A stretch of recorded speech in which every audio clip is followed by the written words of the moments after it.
Patrick Burentelas, permettez-moi une courte présentation, puisqu'elle fut longue l'an dernier, mais quelques mots de rappel. Vous êtes né à Paris en 1956 et vous êtes scientifique de formation.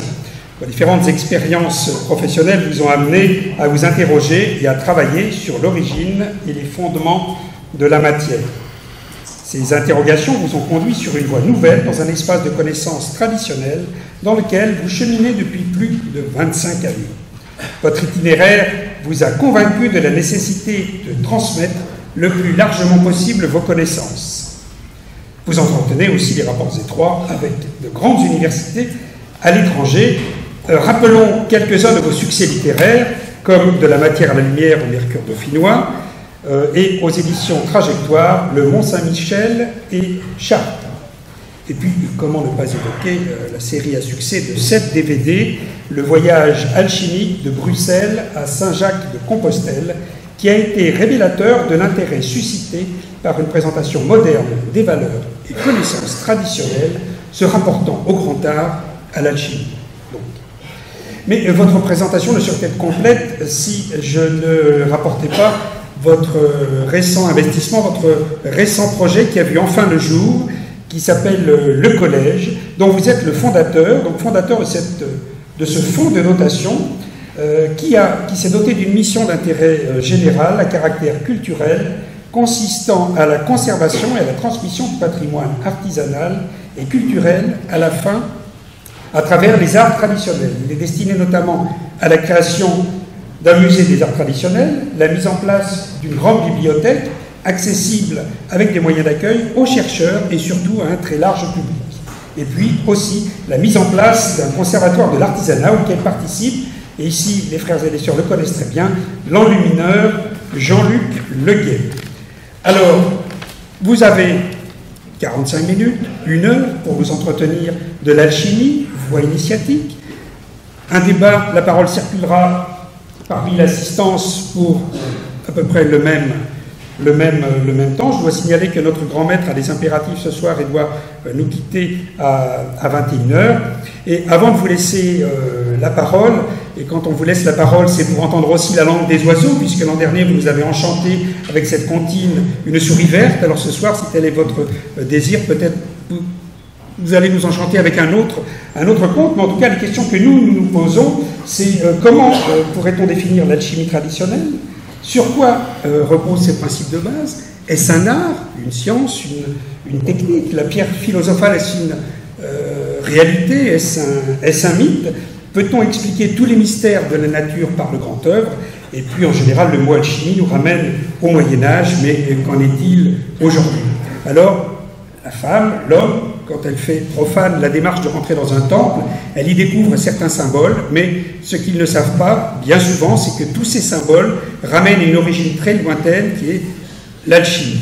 Et c'est pour ça, ce soir, Patrick, mon cher Patrick, nous comptons sur vous pour décrypter tous ces mystères. Bonsoir. Décrypter, c'est bien le bon mot. Décrypter, c'est sortir de la crypte, bien sûr. Donc ça tombe bien, on commence déjà avec la langue des oiseaux, et je me suis posé cette question, alchimie, voie initiatique. Alors déjà, pour comprendre si c'est une voie initiatique, il faut comprendre un peu l'histoire de l'alchimie. Les traces les plus anciennes qu'on ait sont chez les Sumériens. Et les gens commencent à travailler, ensuite, je fais un peu plus court, on arrive vers les Égyptiens, et les Égyptiens ne s'appellent pas les Égyptiens, nous les appelons les Égyptiens, mais en réalité ils s'appellent les Kémis, c'est-à-dire les habitants de la terre de Kem. Et Kem, évidemment, c'est noir, donc c'est les habitants de la terre noire. Et ils travaillent dans un temple souterrain, un temple secret, le temple d'Hermopolis. Et à l'intérieur, bien sûr, ils essayent de trouver le secret des dieux. Alors on voit déjà que cette alchimie, on travaille dans un lieu particulier, on travaille dans un temple, on travaille dans un laboratoire, et le laboratoire est moitié labor et moitié oratoire, donc moitié dans la matière et moitié dans l'esprit. On se rend compte qu'on va bien travailler sur quelque chose de très concret. Quelque chose de concret, c'est quelque chose qu'on crée, hein. C'est quelque chose réel, quelque chose qu'on a mis à l'intérieur de notre monde. Et à partir de ça, de cette manière concrète, eh bien, on va monter vers quelque chose d'autre, et c'est sans doute pour ça que ça sera une voie initiatique. Alors ça s'arrête pas aux Égyptiens, bien sûr. Les Égyptiens travaillent dans ce temple secret, les Grecs arrivent beaucoup plus tard, la période ptolémaïque, et les Grecs se disent, nous on veut connaître ces secrets. Alors ils vont apprendre avec les Égyptiens. Les Égyptiens leur disent, comme ici sans doute, on va vous donner ces secrets, mais il ne faut pas les révéler à tout le monde. Alors ils commencent à apprendre quelques secrets et ils les révèlent à tout le monde. Ils font des écoles partout. C'était un peu les Japonais de l'époque. C'est-à-dire qu'ils récupèrent des choses, j'aime bien les Grecs, mais quand même eux, et les Égyptiens, ça leur a pas plu du tout, c'est-à-dire qu'ils les ont mis à la porte. Ils leur ont dit, puisque c'est ça, eh bien, les secrets suivants, vous les aurez pas. Vous n'aurez que ce qu'il y avait au début. Alors les Grecs étant partis, n'étant jamais rentrés dans le temple secret d'Hermopolis, eh bien, ils en ont déduit qu'à l'intérieur, il y avait un dieu qui s'appelait Hermès. Et comme il possédait les trois pouvoirs, matériels, spirituels, divins, ils l'ont appelé le Hermès, le trismégisme, le 3 fois grand. Mais il n'existe pas. C'est une invention des Grecs. Mais déjà, on commence à dire, il y a 3 passages, et on est bien placé ici pour savoir que trépasser est évidemment quelque chose d'important, puisque l'apprenti sage va faire 3 pas sages, et bien sûr, il va pouvoir trépasser à condition qu'il ne trébuche. Et sans rien dévoiler, bien sûr, il va changer d'état. Et vous remarquerez qu'à chaque fois qu'on change d'état, on tombe. On tombe malade, on tombe amoureux, on tombe enceinte, on tombe raide, mort. On est rectifié d'ailleurs, me semble-t-il. Quand on meurt, on se demande ce qui va se passer, pourquoi cette rectification. Et à partir de ce moment-là, on sent qu'il va y avoir 3 étapes. D'ailleurs, tout ce qui est autour de nous, on appelle ça la matière. L'âme a 1 tiers. 1 tiers d'âme et 2 tiers d'autre chose. Animus, corpus, spiritus, la matière, ce qui anime la matière, et le message véhiculé par cette matière. Donc on se rend compte que notre chemin initiatique, et là on va vraiment pouvoir parler de chemin initiatique, à partir des Grecs, parce que ça va être un peu plus tard, tous nos fondements de la connaissance alchimique d'aujourd'hui, elle vient d'Alexandrie. Et Alexandrie, il y a une source très intéressante de connaissances. La fameuse bibliothèque, vous savez, celle qui n'a pas été détruite par César. Mais enfin, c'est un scoop, ça. Je vous le dis entre nous. Mais cette bibliothèque n'a pas été détruite. Qu'est-ce qui se passe? On a Alexandre le Grand qui prend, évidemment, toute la région. Il prend le monde connu et il donne un de ses généraux l'Égypte. Et ce général est très intelligent, Ptolémée Ier, et lui il se prend pour un Égyptien. Il se prend tellement pour un Égyptien qu'il fait une lignée de pharaons. Et il décide de faire une bibliothèque unique, une bibliothèque incroyable, qui va connaître et qui va contenir toute la connaissance du monde connu, non seulement la période contemporaine, mais leur propre antiquité. Alors on n'imagine même pas ce qu'il pouvait y avoir dedans, on sait juste qu'il y avait 700 000 ouvrages. Quand je dis ouvrages, c'est pas forcément des textes, ça peut être des pierres, ça peut être des cuivres, mais c'était la source complète de la connaissance. Et cette connaissance, bien sûr, elle est protégée, elle est verrouillée, elle est dans un temple de la connaissance. Et ce temple se mérite. On dit, soi-disant, mais si j'ai des questions dessus, j'y répondrai peut-être, que c'est César qui a mis le feu à la bibliothèque d'Alexandrie. Relisez bien les textes, regardez bien ce qui s'est passé. César n'a pas mis le feu à la bibliothèque d'Alexandrie. Quand il était piégé par les troupes de Ptolémée, eh bien, pour se dégager, il a mis le feu à la flotte.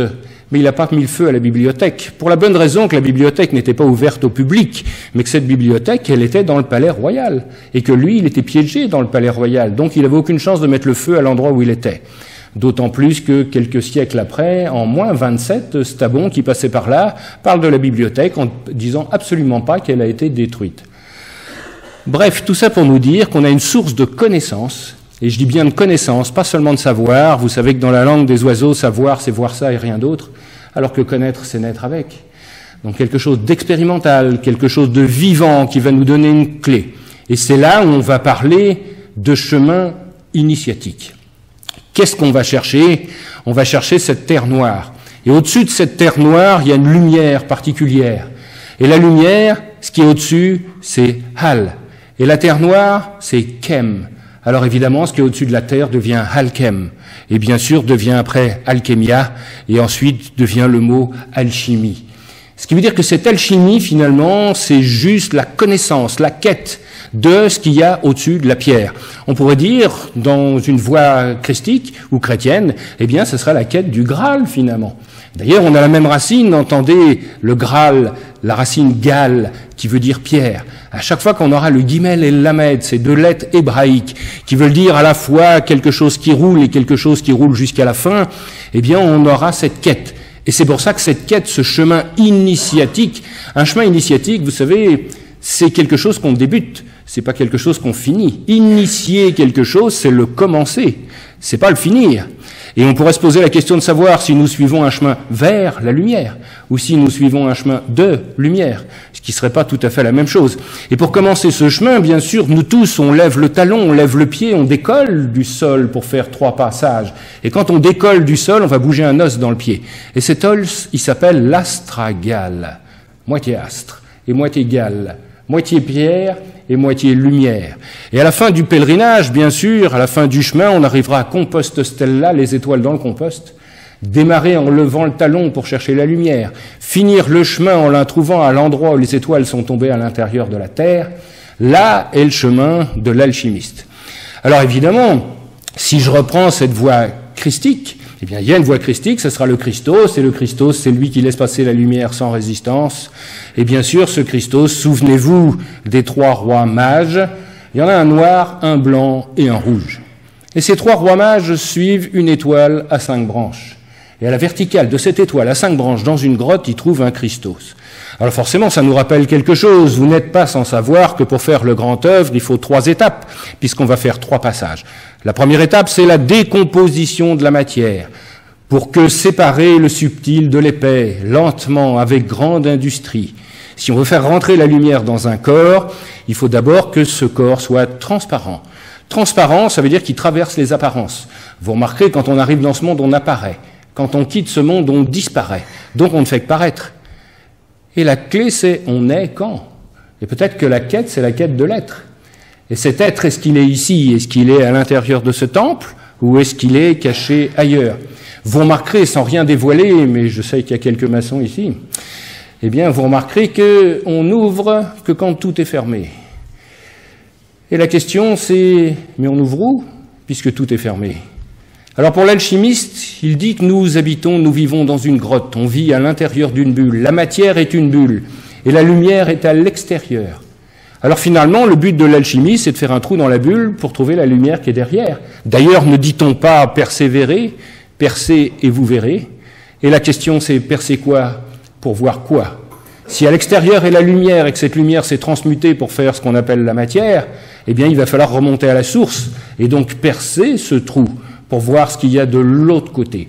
Et ça va nous donner des clés qui sont très intéressantes parce que vous tous qui êtes ici, vous venez d'un endroit. Si je vous demande d'où vous venez, vous allez me dire de quel endroit vous venez. Mais si vous habitez à un endroit, c'est que quelque part il y a un envers. Et évidemment, notre quête n'est pas la quête de l'endroit, mais la quête de l'envers. C'est-à-dire la quête de ce qu'il y a à l'extérieur, de l'autre côté de la bulle. Et évidemment, ça nous donnera la couleur, une couleur très intéressante d'une manière initiatique, le vert. Et le vert est la connaissance des choses cachées, puisque le texte fondateur de l'alchimie est la table d'émeraude. Émeraude, c'est esmeralde. Et esmeralde, en perse, ça veut dire cœur de pierre. Et ça veut dire qu'au cœur de la pierre, il y a quelque chose de caché. Vitriol, sans doute, puisqu'on nous dit de visiter l'intérieur de la terre, et en rectifiant, on trouvera la pierre occulte. Et c'est là où, d'un côté, c'est le leitmotiv de l'alchimie. L'alchimiste commence par ça, et c'est aussi, me semble-t-il, le leitmotiv du maçon. C'est-à-dire qu'à la fois, nous tous, et ensemble, on va chercher le point comme un. Alors pour trouver ce point commun, il va falloir rassembler tout ce qui est en haut avec ce qui est en bas, puisqu'on avait nos 3 rois mages dans la voie christique, qui est aussi une voie d'alchimie. La noire, c'est donc la décomposition. Le blanc, c'est la recomposition et l'alignement. Et une fois qu'un corps est recomposé et aligné, la lumière peut descendre dedans sans résistance et ça devient rouge, noir, blanc, rouge. Ça tombe bien puisque c'est les couleurs des 3 rois mages. Et vous remarquez que ces rois mages, on m'a demandé de parler de contes, de raconter des histoires. C'est pas la saison, mais disons que ça colle bien. Je vous en raconterai un d'abord sur la voie christique, ensuite un sur la voie kabbaliste, et puis un sur la voie soufie, puisque c'est les 3 religions du livre. Et finalement, c'est bien de mettre tout le monde d'accord pour une fois. D'ailleurs, on se remarquera que dans une assemblée comme la nôtre, ici, on ne doit jamais donner la parole, mais l'accorder. Et l'accorder n'étant pas condescendant, mais une manière d'être sur l'unisson. C'est pas un hasard si dans les temples de construction les colonnes étaient creuses, qu'elles étaient en bronze, que le bronze est le métal qui résonne, et que si je tape sur un métal qui résonne, eh ben ça va me faire résonner aussi. Et cette idée, être enfin en accord, parler enfin du même voix, nous permet de la suivre. Parce qu'évidemment, la voix se suit par 3 passages. La voix, on l'entend. C'est pour ça qu'on nous appelle les paysans. Les alchimistes sont des laboureurs, car nous savons cultiver les champs. Vous l'entendez comme vous voulez. La deuxième chose, c'est la manière de voir les choses, car évidemment, pour suivre la voie, c'est celui qui voit. Et enfin, la troisième chose, c'est le chemin, parce qu'on suit la voie, on suit ce chemin. Évidemment, lors de ce chemin, le but, les 3 rois mages nous le disent, mais ils nous le disent en perse, ils nous le disent dans leur nom. Car personne à l'époque ne s'appelait ni Gaspard, ni Balthazar, ni Melchior, mais c'est des noms perses. Alors le premier, vous allez voir, il va vous rappeler quelque chose, il s'appelle Mahel Kahor, le seigneur des nains, celui qui travaille à l'intérieur de la matière. Et le seigneur des nains, vous savez que chez nous, il y a des nains. En réalité, c'est pas des nains, c'est des gnomes. Et c'est gnomes de gnose, et de gnose de la connaissance. Ça me fait penser évidemment aux 7 nains de Blanche-Neige. Vous avez remarqué que Mickey a des gants blancs, donc ça doit bien vouloir dire quelque chose. Eh bien, les 7 nains de Blanche-Neige, en réalité, c'est 7 gnoses, c'est 7 caractères, et c'est 7 caractères à franchir, les 7 émotions à franchir entre la matière et l'esprit. À tel point, c'est quoi le métier des nains? C'est bien de creuser l'intérieur de la terre pour chercher des pierres précieuses, vitriol, bien sûr. Donc, ce Walt Disney, même s'il reprend les contes de Grimm, qui sont des contes traditionnels qu'ils n'ont pas écrits, utilise ces vecteurs pour transmettre des secrets de fabrication. Donc le seigneur des nains, c'est celui qui garde la connaissance d'en bas. Et c'est pour ça que c'est l'homme noir, c'est-à-dire celui de la putréfaction. On disait à l'époque corrompu. Évidemment, la corruption, aujourd'hui, ça n'a pas le même sens, mais évidemment, si c'est corrompu, nous, on va faire du bricolage pour, évidemment, rassembler ce qui est épars. Ce qui va nous intéresser. Donc, ça, c'est celui qui est en bas. Celui qui est en haut, c'est le jeune homme, il s'appelle Gaspard. Et Gaspard, celui qui est en haut, il amène l'or. Et vous savez qu'en hébreu, or, c'est Aor, et Aor, ça veut dire la lumière. Donc en gros, il cherche la lumière. Mais la lettre du milieu, qui est la lettre Vav, qui est représentée par le sourcil et le nez, se prononce aussi ou. Et donc on l'entend Aor ou Aour. Et c'est pour ça qu'en réalité c'est le même mot. Amour et or, c'est le même mot. Donc c'est bien cette quête de l'amour et de l'or, et non pas de l'or pécuniaire, l'or matière, mais celle qui est justement et uniquement au niveau de l'esprit. Alors Gaspard, évidemment, il est en haut avec les lumières. Mahel Kor, il est en bas avec les ténèbres. Et qui est-ce qu'il y a au milieu? Eh bien, celui, justement, qui va nous faire suivre le chemin, il s'appelle Balthazar. Mais vous allez entendre ce soir Baal Hazar, le serviteur du hasard. Eh bien, quand le serviteur du hasard fait le lien entre le haut et le bas, la lumière descend dans la matière et il trouve le Christos. Et bien sûr, à ce moment-là, c'est l'illumination. Alors, s'il y a des alchimistes opératifs, vous savez que le Christ, il est sur un âne, que cet âne, il a un nom, et que cet âne, il s'appelle Timon. Évidemment, l'âne Timon, c'est un anagramme, et c'est l'anagramme de l'antimoine. Donc finalement, c'est quand même bizarre que ce symbole christique soit l'antimoine. Alors pourquoi on l'a appelé comme ça, cet antimoine? Parce que quand on fait un monastère, la première chose qu'on fait, eh bien on creuse un puits, les moines ont bu l'eau des puits, ça a tué les moines, c'est donc de l'antimoine. Je suis pas responsable du jeu de mots. Alors vous allez dire, oui, mais à l'époque, il parlait latin, ça marche pas du tout. Oui, mais c'était Antimonos, et Antimonos, c'est jamais seul. Et s'il est jamais seul, c'est qu'il y a autre chose avec. Et ce qui nous intéresse, c'est justement ce qu'il y a avec. Peut-être cette lumière qui est cachée sur l'âne. Alors dans tous les textes d'alchimie, vous verrez des ânes partout. Il y en a un autre qui en parle, puisque je reparle de conte, qui est Rabelais. Vous savez, celui qui signait avec des petits dessins, un rat poursuivi par une belette, rat-belette, bien sûr. Et vous remarquerez, ça va vous intéresser ici, c'est que tous ces personnages commencent par la lettre G. Grand Gousier, Gargamel, Gargantua. Et c'est des géants, va chercher à l'intérieur, va chercher ce qu'il y a. Alors qu'est-ce qu'il cherche? Il cherche la dive bouteille et le vin rend divin. Finalement, il cherche le spiritus. D'ailleurs, à l'intérieur du vin, quand on va chercher son esprit, on va le distiller. Entre parenthèses, c'est un alchimiste arabe qui invente ça au 8e siècle, Geber Ibn Arabi, et il essaye de trouver l'esprit caché à l'intérieur du sang de la terre. Il va récupérer le sang de la terre et il va inventer le distillateur des dieux, le alambic, bien sûr. Et grâce à ça, eh bien, on fera des élixirs, c'est-à-dire les boissons des dieux. Il travaillait sur le pétrole déjà à l'époque et le produit qu'il a trouvé, c'est l'essence. Vous trouvez normal de mettre de l'essence dans votre voiture, vous? Finalement, c'est l'essence, l'essentiel, ce qui était caché, ce qui était confidentiel, puisque celle-là, on l'a confié. Et c'est pour ça, quand on suit une voie, ici aussi, on ne devrait pas avoir de contentieux, forcément, pour pouvoir continuer ce chemin. Alors, voyez, ces trois passages, ces trois voies, ces trois couleurs qui vont nous permettre de trouver un lien, sont à la fois maçonniques, à la fois alchimiques, à la fois kabbalistiques. Si je voulais parler d'une voie kabbalistique, on parlerait des lettres. Vous savez qu'il y a 22 lettres dans l'alphabet hébraïque et que ces 22 lettres sont les 22 chemins entre la matière et l'esprit. Comment ça s'est passé? Je vous ai dit au début, la création, finalement, on est à l'intérieur d'une bulle. On pourrait imaginer autre chose, un éternel moment présent, tout et rien. Et pour une raison qu'on ignore, il y a quelque chose qui s'agite à l'intérieur, une singularité. On pourrait imaginer que la création, c'est un cri dans le silence. Et ce cri dans le silence, finalement, crée une onde, l'onde revient sur elle-même, et la première onde crée une forme, et la première forme crée la différence. Et dès l'instant qu'il y a une différence, on ne peut plus parler d'unité, puisqu'il y a deux choses différentes. Et c'est là que ce qui va être à l'extérieur va s'appeler la lumière, et ce qui va être à l'intérieur va s'appeler les ténèbres. Et vous remarquez quelque chose, c'est que la lumière reste unique et les ténèbres multiples. Peut-être que les ténèbres, c'est ce qui fractionne, c'est le diable, et peut-être que ce qui rassemble, c'est le symbole, et sans doute notre quête du symbole est la quête de rassembler ce qui est épars. Maintenant, le symbole, c'est comme une porte, on peut passer sa vie à la décrire sans jamais la franchir. La franchir, vous l'entendez comme vous voulez. On a cette névrose obsessionnelle un peu du symbole aussi, nous. C'est comme si on avait un poteau indicateur et qu'on passait notre vie à dire comment il est dessiné, quelle est la nature de l'encre, mais si on n'allait jamais à l'endroit qu'il indique. Donc à un moment, évidemment, le symbole, il va aussi falloir l'abandonner. Et c'est là, encore une fois, on va emprunter notre chemin. Emprunter notre chemin, ça veut dire deux choses. La première, c'est qu'il n'est pas à vous, puisque vous l'empruntez. Et la deuxième, ça veut dire que c'est vous qui le faites à chaque fois, puisque c'est chaque empreinte qui va faire le chemin. Mais est-ce que l'empreinte existe vraiment? Absolument pas. Une empreinte n'existe que parce qu'il y a un pied et parce qu'il y a du sable. Mais l'empreinte en tant que telle, elle n'existe pas. En gros, on est en train de suivre un chemin et on ne peut arriver au bout de ce chemin que si on ne sait pas ce qu'on cherche. Si je sais ce que je cherche, au mieux je trouverai ce que je sais.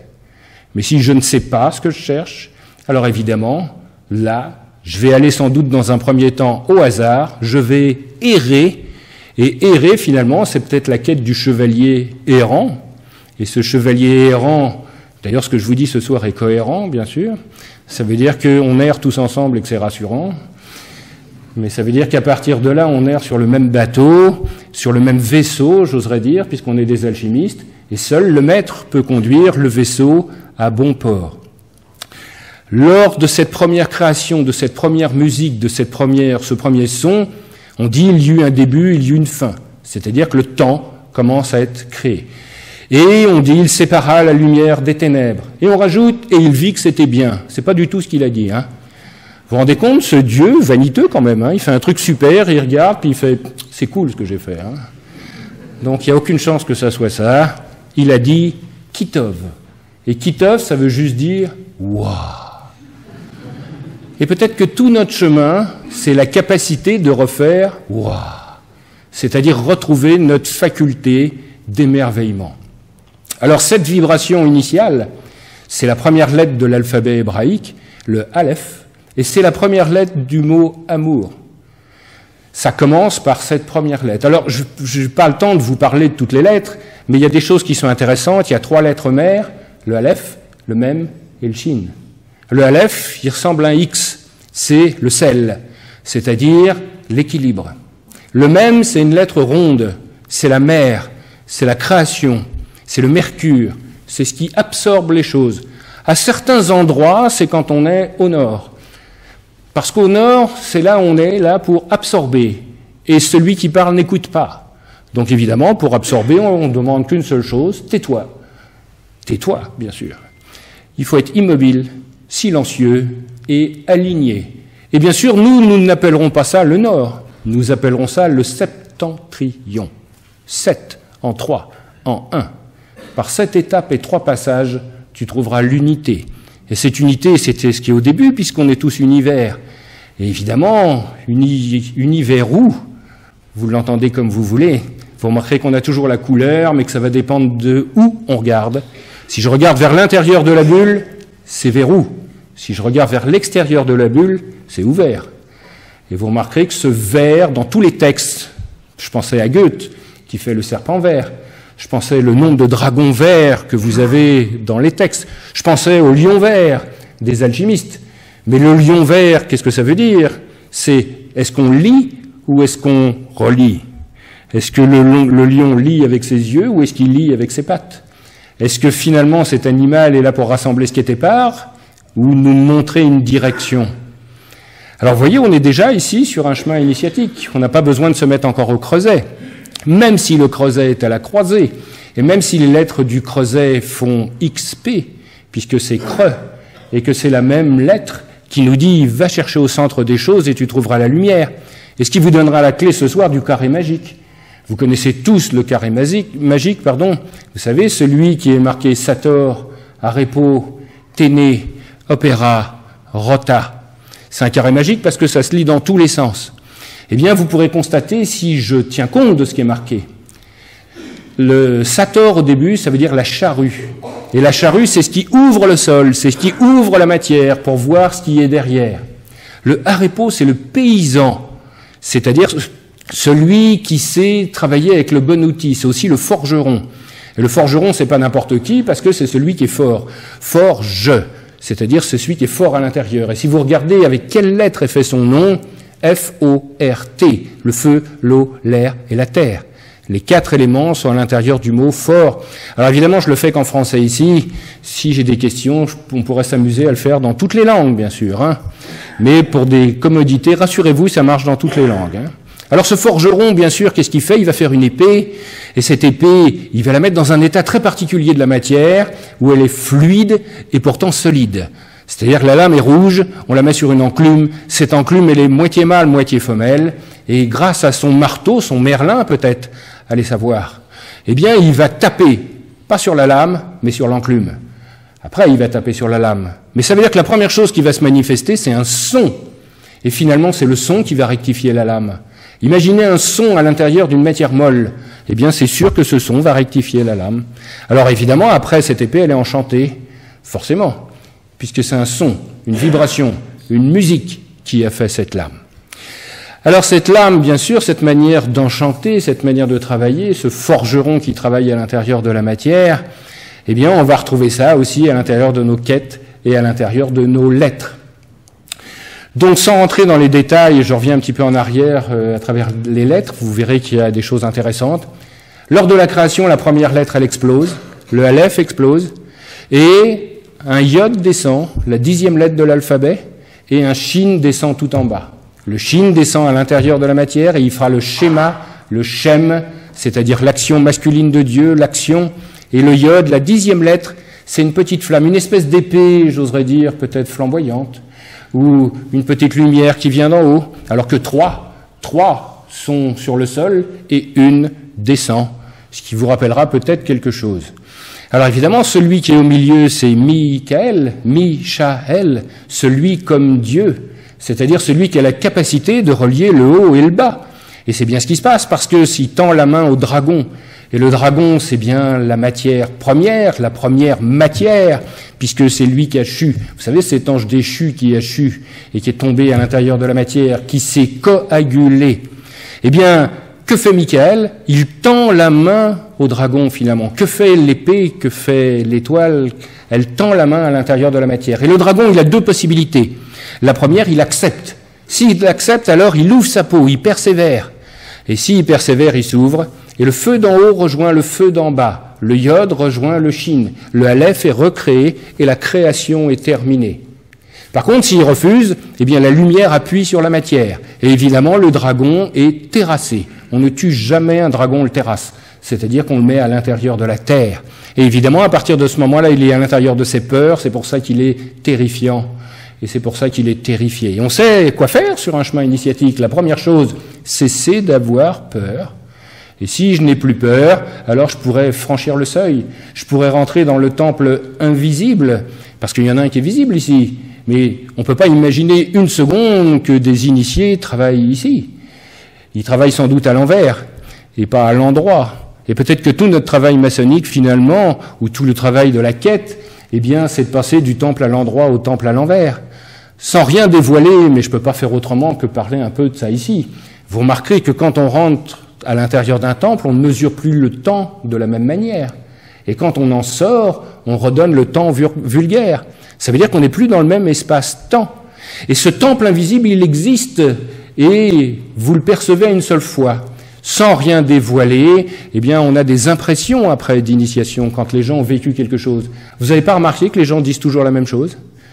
Vous n'avez pas remarqué qu'ils disent toujours on est dans un vrai temple, qu'il est vraiment en pierre, qu'il est plutôt circulaire, qu'on a l'impression de descendre dans une crypte, et que si on faisait c'est un vrai travail qu'on pourrait faire, c'est collationner toutes les impressions d'initiation, eh bien, je suis sûr que chacun donnerait une des pièces du puzzle du vrai temple invisible. Et peut-être que tout notre travail, c'est de le retrouver finalement. C'est d'être capable de passer de cet endroit vulgaire à un envers sacré. Et évidemment, quand est-ce que ça marche pas? Parce qu'on est à l'intérieur d'un rituel, on est à l'intérieur de quelque chose, on est à l'unisson, l'esprit souffle, et puis tout d'un coup, on en a un qui regarde sa montre. C'est foutu. Il vient de nous ramener dans le temps ordinaire. Et on vient de passer du temple à l'envers au temple à l'endroit. Et à partir de ce moment-là, un vrai chemin initiatique, bien sûr, même s'il commence à l'endroit, eh bien, immanquablement, il va finir à l'envers.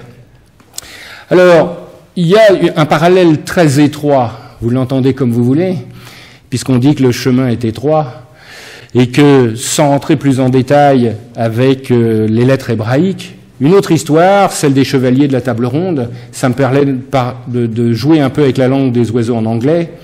Vous savez que notre quête est la quête du Graal. Et que le Graal, textuellement, ça veut dire la lumière au-dessus.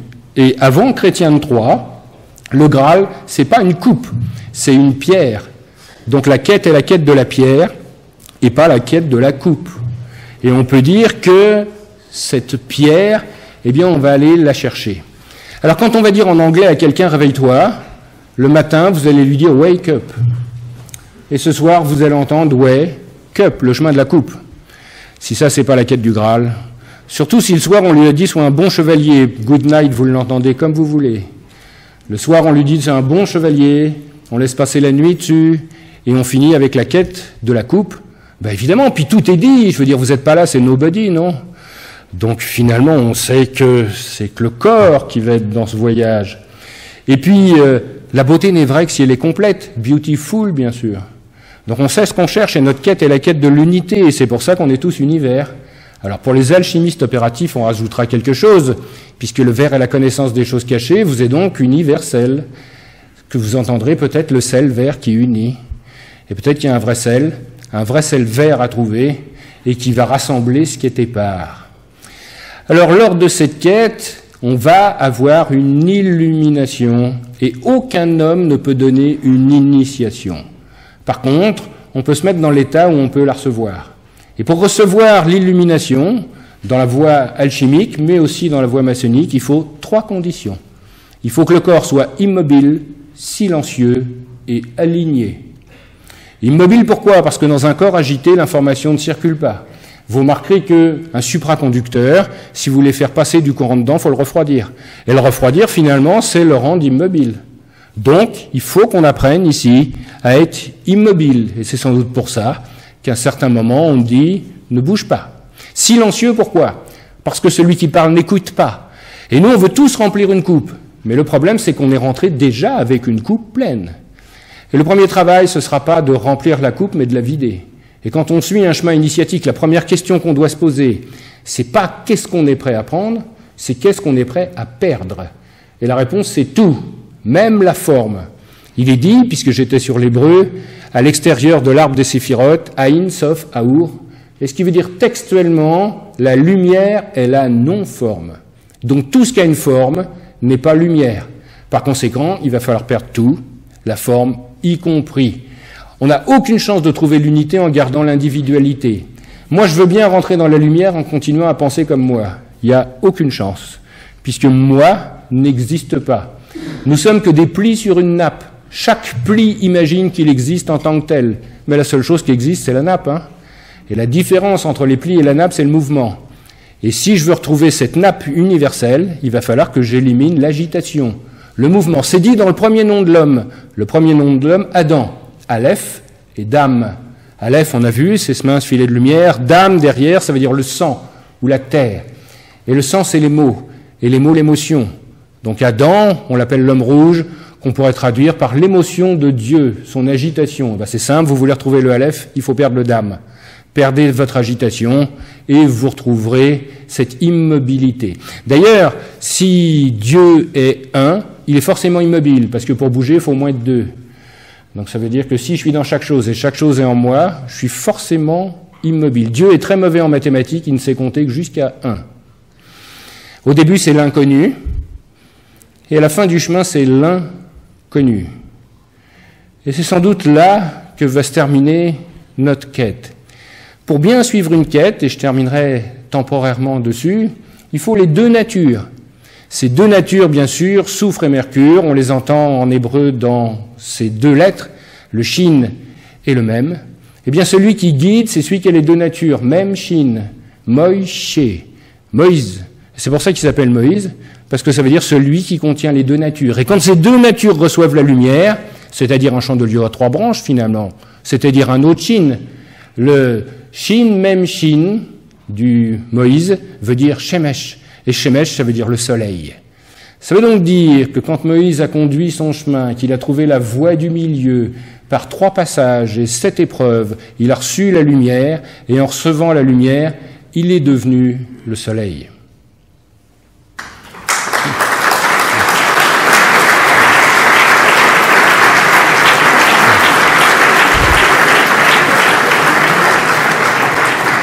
L'éternité, quand on l'entend dans la langue des oiseaux, c'est l'éternité, c'est-à-dire l'éther sans la terre. On ne peut trouver l'éternité qu'en dehors de la matière, le temps proportionnel à la masse.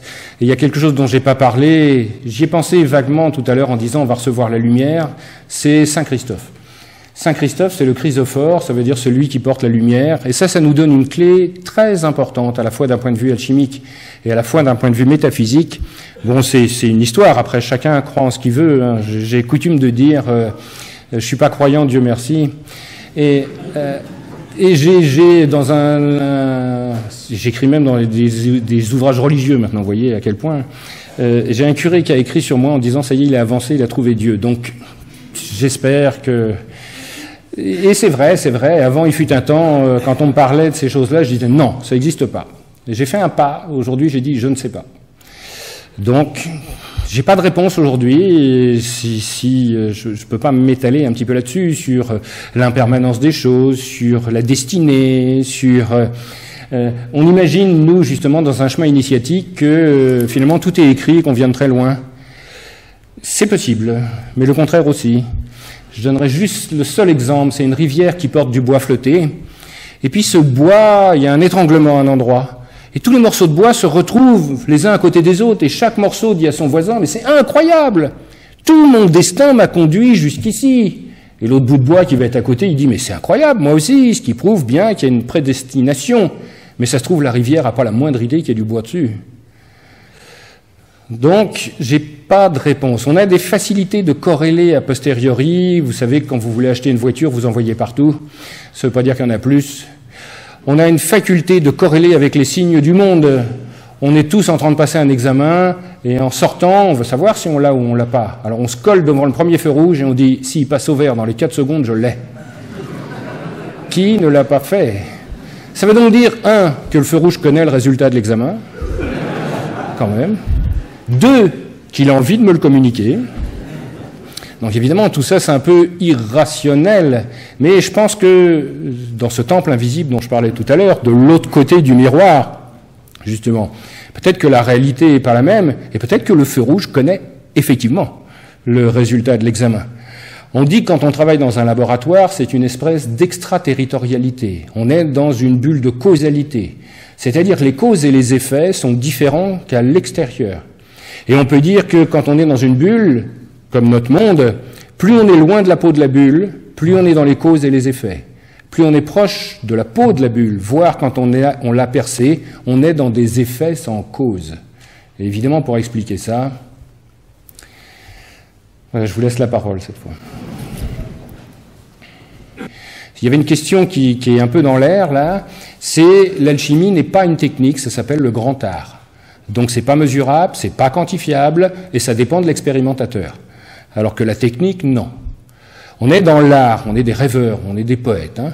Ça ne veut pas dire qu'on ne fait pas des choses, puisque c'est sacré. Si c'est sacré, sacré. Donc par la vibration, par le mot, par le fait de savoir que c'est pas impossible, c'est ce qu'on met au fronton du laboratoire. Il savait pas que c'était impossible, alors il l'a fait. On est un peu dans cette vision-là. Donc l'idée, c'est de prendre une matière et de la râper. Et à force de la râper, d'abord je vais voir à travers, puis après, je vais la percer et je vais voir derrière. C'est ça, une pierre philosophale. Pour les alchimistes, la matière, c'est des ombres. Vous êtes dans une bulle, il y a une peau, la lumière est à l'extérieur, ça veut dire que s'il y a un obstacle, l'obstacle projette une ombre, et la matière est une ombre. Et c'est pour ça que l'obstacle, en hébreu, on appelle ça Shatan, Satan. Satan, c'est pas un personnage, c'est l'obstacle. Et il projette quelque chose, et ce qu'il projette, c'est Lucifer. C'est pour ça qu'il y a une différence entre les deux. Lucifer, il s'appelle le porteur de lumière. Pourquoi? Parce que c'est une ombre portée. Et quand on est dans ce monde, la seule chose qu'on peut faire, c'est de déplacer les ombres. Mais le vrai cherchant, ou l'alchimiste, il ne déplace pas les ombres, il perce l'obstacle. Et à ce moment-là, c'est pour ça que les alchimistes ne transforment pas, mais ils transmutent. Transformer, c'est prendre une forme pour faire une autre forme. Transmuter, c'est prendre la forme et la faire disparaître, c'est-à-dire rassembler la lumière. Donc pour ce faire, on peut le faire râper la matière par le feu, c'est-à-dire on va utiliser une teinture.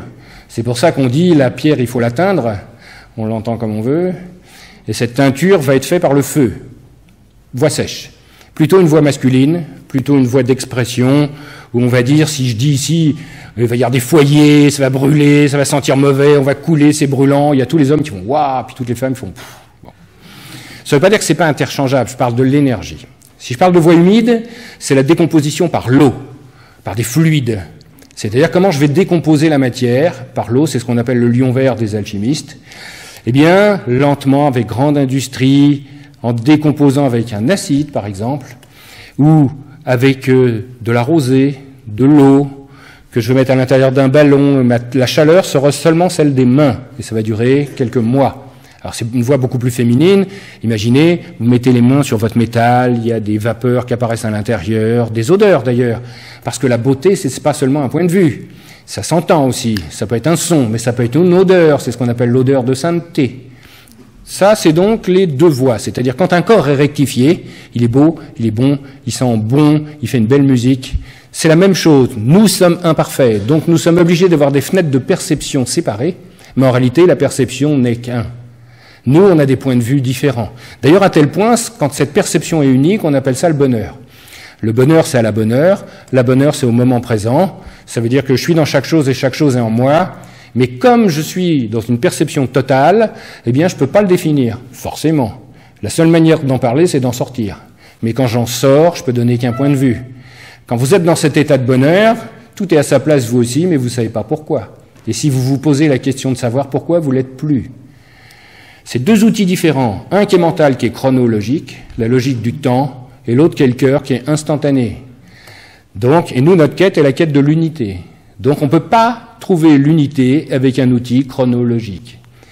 Donc, voilà ces deux voies. Et il reste la voie du milieu, qui est la voie royale, qui est comment faire la pierre philosophale à l'intérieur de soi. Tout le monde me dit « Ah, ben c'est celle-là que je veux faire, parce que c'est celle qui semble le plus cool. » Mais c'est pas vrai. Déjà parce que c'est la voie des prophètes. Et les prophètes, il n'y en a pas beaucoup, hein. Le prophète, c'est forcément quelqu'un de simple. La lumière rentre forcément dans quelque chose de simple, sinon elle se perd dans les choses complexes. Et c'est pour ça que tout le travail de l'alchimiste va être la simplification, la purification. Alors la question, c'est faire ça dans un creuset avec un métal à l'extérieur qui saute partout, tout va bien. Faire ça à l'intérieur de moi et je saute partout, c'est moins facile. Tous les gens qui vivent des vraies épreuves initiatiques ne se disent pas, c'est cool, je leur ferai bien, hein. Généralement, on approche de l'épreuve, on met le doigt dedans, ça fait juste un peu mal, on retire le doigt, puis on fait « ça y est, je l'ai fait ». Non, l'épreuve initiatique, elle est forcément mortelle, au sens propre du terme. C'est-à-dire qu'on doit tuer les apparences. Donc c'est une mort apparente. Et d'ailleurs, tous les cherchants, peut-être, il y en a, pas peut-être, il y en a, peut-être c'est pas péjoratif, hein, c'est les trois lettres mères, le aleph, le mem et le shin, quand elles sont ensemble, ça fait un mot qui veut dire peut-être. Nous, quand on dit peut-être, c'est une éventualité. Mais quand on entend peut-être, ça veut dire que tout est possible. Ce qui est complètement différent. Donc dans cette voie du milieu, ça peut être pour nous. Mais de la manière dont c'est construit en hébreu, puisque c'est construit avec les 3 lettres mères, les 2 natures et l'équilibre. Bref, tout ça pour dire que cette voie royale, si on veut la faire à l'intérieur de son corps, on peut. Mais ça veut dire qu'il va falloir identifier le sel, le soufre, le mercure, l'endroit où on fait une teinture, la fixer, la faire remonter, la comprimer, la mettre en expansion. Premier point, point du soufre. Le point du soufre, il est ici, là, dans la gorge, là. Le fait d'en parler, vous êtes en train de déglutir. Forcément, et il y en a qui ont la gorge qui commence à être serrée, et voire avoir des mucosités dedans, à avoir envie de faire ça, c'est la gorge, c'est le guimel, pour ceux que ça intéresse, mais ça veut dire que c'est ici où toutes nos émotions se manifestent. Et c'est pas un hasard si à certains endroits, on se met dans une certaine position pour que tout ce qui sort par là, soit maîtrisé, que ça sorte pas n'importe comment. Et d'ailleurs, ce sera sur la colonne où on parle et pas sous celle où on se tait. Le point du soufre, il est ici. Et l'idée, c'est de stimuler ce point-là. Alors, dans d'autres cultures, on fait, les Tibétains, ils font ça très bien. En aucun cas, contrairement à ce qu'ils nous racontent, ils se titillent la glande pinéale. Je ne sais pas si vous avez des idées d'anatomie, mais pour aller chercher la glande pinéale avec une langue, déjà, il faut déjà avoir une grande langue, et puis il faut qu'elle soit un peu pénétrante. Donc, c'est évidemment pas ça, c'est ce qu'ils nous racontent. En réalité, ils viennent se toucher ce point de la gorge, là. Et pour ce faire, il faut retourner la langue. Et la seule manière de le faire, c'est couper le frein de la langue. Et c'est pour ça qu'ils le font. Donc, premier travail, identifiez ce point, mettez le doigt dessus, et bien que vous ayez appuyé dessus et que vous sachiez où il est, continuez à respirer correctement. Ça, déjà, ça va demander un certain temps. On est tous en chemin. Hein. Après, il y a le point du cœur, qui est juste ici. Pointe du sternum, 2 doigts à droite en longeant les côtes ici. Il n'est pas juste à la pointe du sternum, il est légèrement sur la droite. Quand vous voyez des représentations religieuses, le Sacré-Cœur, il est au milieu, il n'est pas à gauche. On ne parle pas de la pompe. Ça, c'est le mercure, c'est le spiritus. Une fois que j'ai identifié ce point-là, eh bien, il va falloir que j'avale ce point-là à l'intérieur du cœur. Et je vais faire une teinture. En gros, comment maîtriser mes émotions grâce à mon spiritus. Basile Valentin fait ça en découvrant l'alcool, et il appelle ça un spiritueux parce que ça lui permet de mettre en teinture les choses. Une fois que j'ai ma teinture maintenant, elle est très volatile, elle peut partir partout, il va falloir la mettre dans le monde. C'est pas tout de faire rentrer la lumière à l'intérieur de la coupe, faut qu'elle y reste. Et pour ce faire, on va le descendre au sacrum. C'est pas un hasard si ça s'appelle comme ça. Le sacrum, c'est les vertèbres qui se plantent à l'intérieur de la terre. Et c'est là où est le sel. Parce que c'est là où le sel scelle, bien sûr. Donc on va fixer cette teinture. Maintenant que cette teinture est fixée, eh bien il va falloir qu'elle laisse tout ce qui est dense, tout ce qui est lourd. Donc elle va le laisser dans le sacrum, on va l'évacuer, et une fois que ce sera fait, eh bien cette teinture pure, on va la faire remonter au cœur. Et maintenant qu'elle est remontée au cœur, il va falloir que toute cette énergie, elle n'occupe qu'un seul point. Donc il va falloir la comprimer. Et une fois que je l'aurai comprimée dans ce seul point, alors je vais la relâcher. Et si je la relâche, c'est l'explosion silencieuse. Et là, c'est l'illumination. Tout ce que j'ai dit sur la voie royale est vrai. Il suffit juste de la faire. Voilà. Mais ça fonctionne. Ça marche. Et à toutes ces parties-là, on prend des risques. Humains. Vous savez, c'est le syndrome, je parlais tout à l'heure en plaisantant un peu, en disant il y a des cherchants ici, c'est que nous tous, sur une voie initiatique, il va se passer un certain nombre d'étapes. La première, c'est vous allez vous retrouver tout seul. Personne vous aime, je suis tout seul. Pourquoi? Parce qu'on n'a plus rien à partager avec les autres. Le syndrome, c'est vous allez chez des amis, vous êtes super content, 5 minutes après, vous avez envie de partir. Si vous dites, en gros, on n'a rien à se dire, quoi. C'est comme quand on partage que des souvenirs, c'est déjà trop tard. Genre, dans un couple, d'ailleurs, vous remarquez que l'information doit circuler, quand ça va pas dans un couple, on dit jamais ça va pas, on dit on s'entend pas. Donc ça veut dire que ça va passer. Et si vous ne partagez que des souvenirs, c'est que vous n'avez plus rien à faire ensemble. Si quelqu'un vous dit, tu te souviens comment c'était bien quand on faisait ça, et c'est que vous dites ça tout le temps, au revoir. C'est le vieux copain de régiment qu'on voit 20 ans après, et il se dit, faudrait qu'on se revoie. Et on se revoit jamais. Pourquoi? Parce que le seul truc qu'on a partagé, c'est des souvenirs. Mais rien au présent. Donc ça va être cette vraie quête du présent qu'on va avoir ici, à l'intérieur de cette matière-là. Donc c'est pas du tout évident de vivre ça. Et après, il va falloir tomber au fond du trou, c'est-à-dire vous n'avez plus aucun repère. Vous tombez au fond du lac. Et là, vous êtes vivant, vous êtes mort. Il n'y a pas d'alternative. C'est dedans ou dehors. On ne peut pas rester sur le seuil. Et ça veut dire que c'est comme tomber au fond d'un lac. Pour remonter, on met un coup de pied. Mais le seul endroit où ça marche, c'est au fond. Si je mets un coup de pied au milieu, je ne remonte pas. Donc il va falloir accepter d'aller au fond, de perdre tous ses repères, d'arrêter de se flageller. On dit souvent, quand l'initié cherche du travail, le profane cherche des excuses. Le nombre de raisons qu'on a de ne pas faire les choses. Donc une fois qu'on est tombé au fond du lac, on met un coup de pied, et là on remonte. Et là, c'est l'illumination. Et là, tous ceux chez qui on n'allait plus parce qu'on s'ennuyait, et celui qui s'ennuie est ennuyé, eh bien on va trouver le meilleur chez eux, même s'ils me parlent de crédit, de tiercé, de médicaments, alors que j'en ai rien à faire. Parce que c'est pas ça qui va m'intéresser, c'est ce qu'il y a derrière. Et après on va trouver la beauté. Et on va trouver que la beauté est partout. Aller dans un lieu où la beauté est n'a aucun mérite. La trouver partout, là est la quête. Et comme dit Lao Tzu, la beauté est dans l'œil de celui qui regarde, ce qui est vrai. C'est-à-dire que quand ça m'est arrivé, j'ai regardé une petite cuillère pendant une semaine. On va dire, ça y est, il est nono, il a pété un câble. Mais vous avez déjà fait? Vous avez vu comment c'est beau? Comment c'est bien fait, en vrai? Quand vous prenez un mouchoir, vous le jetez par terre, vous dites c'est sale, c'est un déchet. Regardez-le bien précisément. Vous allez voir les courbes qu'il y a dessus, vous allez voir tout ce qu'il y a. C'est d'une beauté hallucinante. La beauté, c'est seulement un point de vue. Vous sortez dehors, il pleut, c'est très désagréable, vous n'avez pas envie. Vous regardez les flaques avec le ciel qui se reflète dedans, chaque goutte qui tombe fait un rond concentrique, c'est une beauté absolue. Donc, la beauté est partout. Et moi, pour moi, la quête, c'est pas de trouver la pierre, elle est dans le creuset dès le début, mais je la vois pas. Il y a une phrase que j'aime beaucoup, c'est quand on a été chassé du paradis, il y a des textes, tout ça c'est des histoires, vous mettrez ce que vous voulez dessus selon vos croyances. On dit, et ils s'habillèrent de tuniques de peau. C'est-à-dire qu'on n'avait pas de peau, si je puis dire, puis qu'après, on s'est mis quelque chose d'épais. Mais il y a une autre traduction que j'aime beaucoup plus, il est dit, et ils s'habillèrent de tuniques d'aveuglement.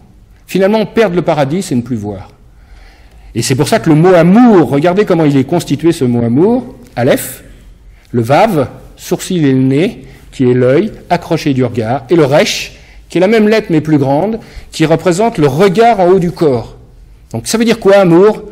Le Vav, voir de près, le Resh, voir de loin, le Aleph, la lumière, et ben c'est celui qui voit la lumière de près et de loin. Donc celui qui voit la lumière de partout. 2 font 1, bi 1.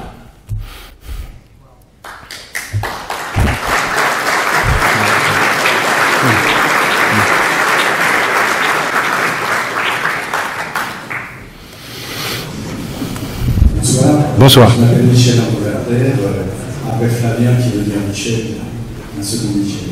Un petit message que vous passez, que vous êtes en face de moi, je vous ai envoyé il y a 1 mois et demi un petit mail, vous n'avez pas encore eu l'occasion de me répondre. C'est vrai. Mais je vais reposer la question. Posez la question maintenant, ça va être l'occasion. Enfin, la question est en lien avec la question que j'avais posée. En fait, il y a 3 voies, donc la voie humide, du flacon, la voie sèche. J'ai l'impression que la voie du creuset, c'est une autre voie.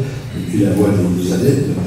Ma question, et j'espère ne pas entendre que c'est parce que vous aurez été appelé, ma question c'est qu'est-ce qui fait que quelqu'un va faire le choix de la voie sèche, de la voie humide, j'ose pas parler de la voie par les adeptes? C'est parce qu'on a été appelé. Non, je plaisante. Pourquoi? Parce que au début, en tout cas, je parle de moi, c'est la voie, quand j'ai suivi cette voie, je connaissais rien du tout à l'alchimie. Mon but, c'était de comprendre comment fonctionnait l'univers. Et la première fois, je suis tombé sur un bouquin de Jolivet-Castelot, L'âme de la matière. Et le truc qui dit à l'intérieur, c'est qu'il y a quelque chose d'impalpable associé à la matière, sur laquelle on a une action qui donne une réaction. Voilà. Genre, vous pouvez modifier l'univers avec quelque chose d'impalpable, une espèce de télécommande. Et j'ai dit, c'est génial ce truc-là. Et je lis ce livre, et il parle d'alchimie. Et je me dis, mais qu'est-ce que c'est que ce fatras de superstition moyenâgeuse? Et bien sûr, je vais me lever le matin pour aller chercher de la rosée, et bien sûr que je vais reproduire la même expérience 10 000 fois alors qu'il se passe rien. Donc, et puis les livres, je comprends rien, quoi. Je veux dire, je sais pas si vous avez déjà essayé de lire des livres d'alchimie, c'est juste incompréhensible. Mais c'est fait pour. C'est-à-dire que petit à petit, on se rend compte que le but du jeu, c'est pas de comprendre, c'est juste de créer une ambiance. Donc on se fout complètement de ce qu'il y a marqué dedans. Vous avez remarqué, devant le mur des lamentations, les juifs traditionnalistes, ils bougent. Mais ils bougent selon un rythme particulier. Et ce rythme a une importance. Et ils ont une partition. Et c'est quoi la partition? C'est les textes qu'ils lisent. À chaque fois qu'on voit le nom de Dieu, on s'incline. Il suffit de le mettre aux bons endroits. Et on s'en fout de ce qui est marqué. L'important, c'est juste qu'il y ait le rythme suffisant pour que je puisse bouger. Donc je commence à faire de l'alchimie avec la voix qui est la mienne. Sèche, humide, j'en ai pas la moindre idée. J'applique des trucs, j'essaye des trucs pour voir comment ça fait. Donc j'essaye en humide et j'essaye en sec. Et c'est pour ça que j'ai suivi une voie, moi, la mienne, qui est la mienne, et qui est une voie mixte. J'ai essayé un peu tout. Et je suis pas le seul, parce que je suis absolument convaincu aujourd'hui que chaque alchimiste a une voie propre et unique. On peut dépendre d'une lignée, on peut apprendre des maîtres, mais les maîtres, c'est ceux qui nous mettent sur le vélo et qui retirent les petits trous, puis qui poussent. Mais le chemin, vous le continuez tout seul. Hein. Et à partir du moment où on vous a lâché, vous vous débrouillez parce que vous n'avez pas la moindre idée de ce que vous êtes en train de faire. Hein.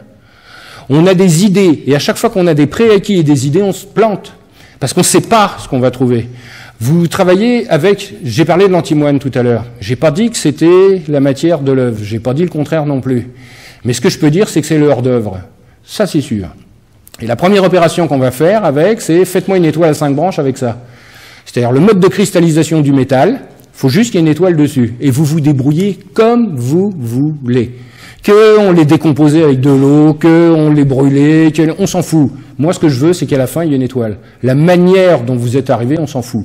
Et c'est d'autant plus vrai que plus on avance dans la voie, plus c'est une voie théurgique. Et par conséquent, si vous êtes capable de susciter les choses, vous n'avez pas besoin de savoir comment les fabriquer. C'est passer de la matière au verbe créateur. Et je vous garantis que le verbe créateur, il existe. Tout à l'heure, j'ai un peu évoqué avec le son qui forme la lame, mais je vous garantis que la vibration modifie la matière.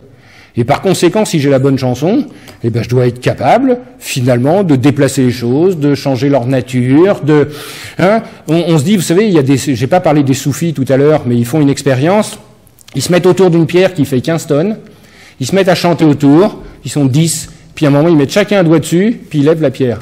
Aucune chance, hein. Je veux dire, ou alors, il y a une autre vertu. Il y a une autre possibilité. Peut-être qu'ils ont rendu la pierre transparente à la vraie lumière. Et comme j'avais pas fini tout à l'heure d'expliquer l'histoire de Saint-Christophe, vous savez, Saint-Christophe, c'est une grosse brute épaisse, hein, et il traverse la rivière en prenant des gens sur son dos, donc c'est un géant. Hein. Puis un jour, il y a un petit enfant qui veut traverser, il le met sur le dos, il dit « pas de problème, on va traverser », et arrivé au milieu, il dit « on va se noyer, quoi, il est trop lourd ». Puis il se rend compte de qui est sur son dos. Et au moment où il se rend compte de qui est sur son dos, ça devient léger. C'est pas la pression de la lumière, ça ? Ça veut dire que peut-être que dans notre univers, si on a un poids, c'est parce que la lumière, la vraie lumière, pas celle-là, hein, celle qui ne s'est pas transmutée, appuie sur la matière. C'est pour ça que Saint Christophe, c'est le chrysophore, celui qui porte l'or. Ça veut donc dire que mes soufis tout à l'heure, ils ont peut-être rectifié la matière, ils la rendent maintenant perméable à la vraie lumière, elle n'appuie plus dessus, il n'y a plus de poids.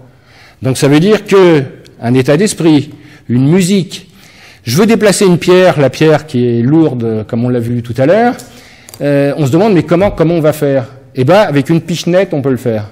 On va dire, comment faire? Très simple. Vous avez remarqué que votre téléphone cellulaire, quand vous le posez quelque part et que le vibreur sonne, il bouge?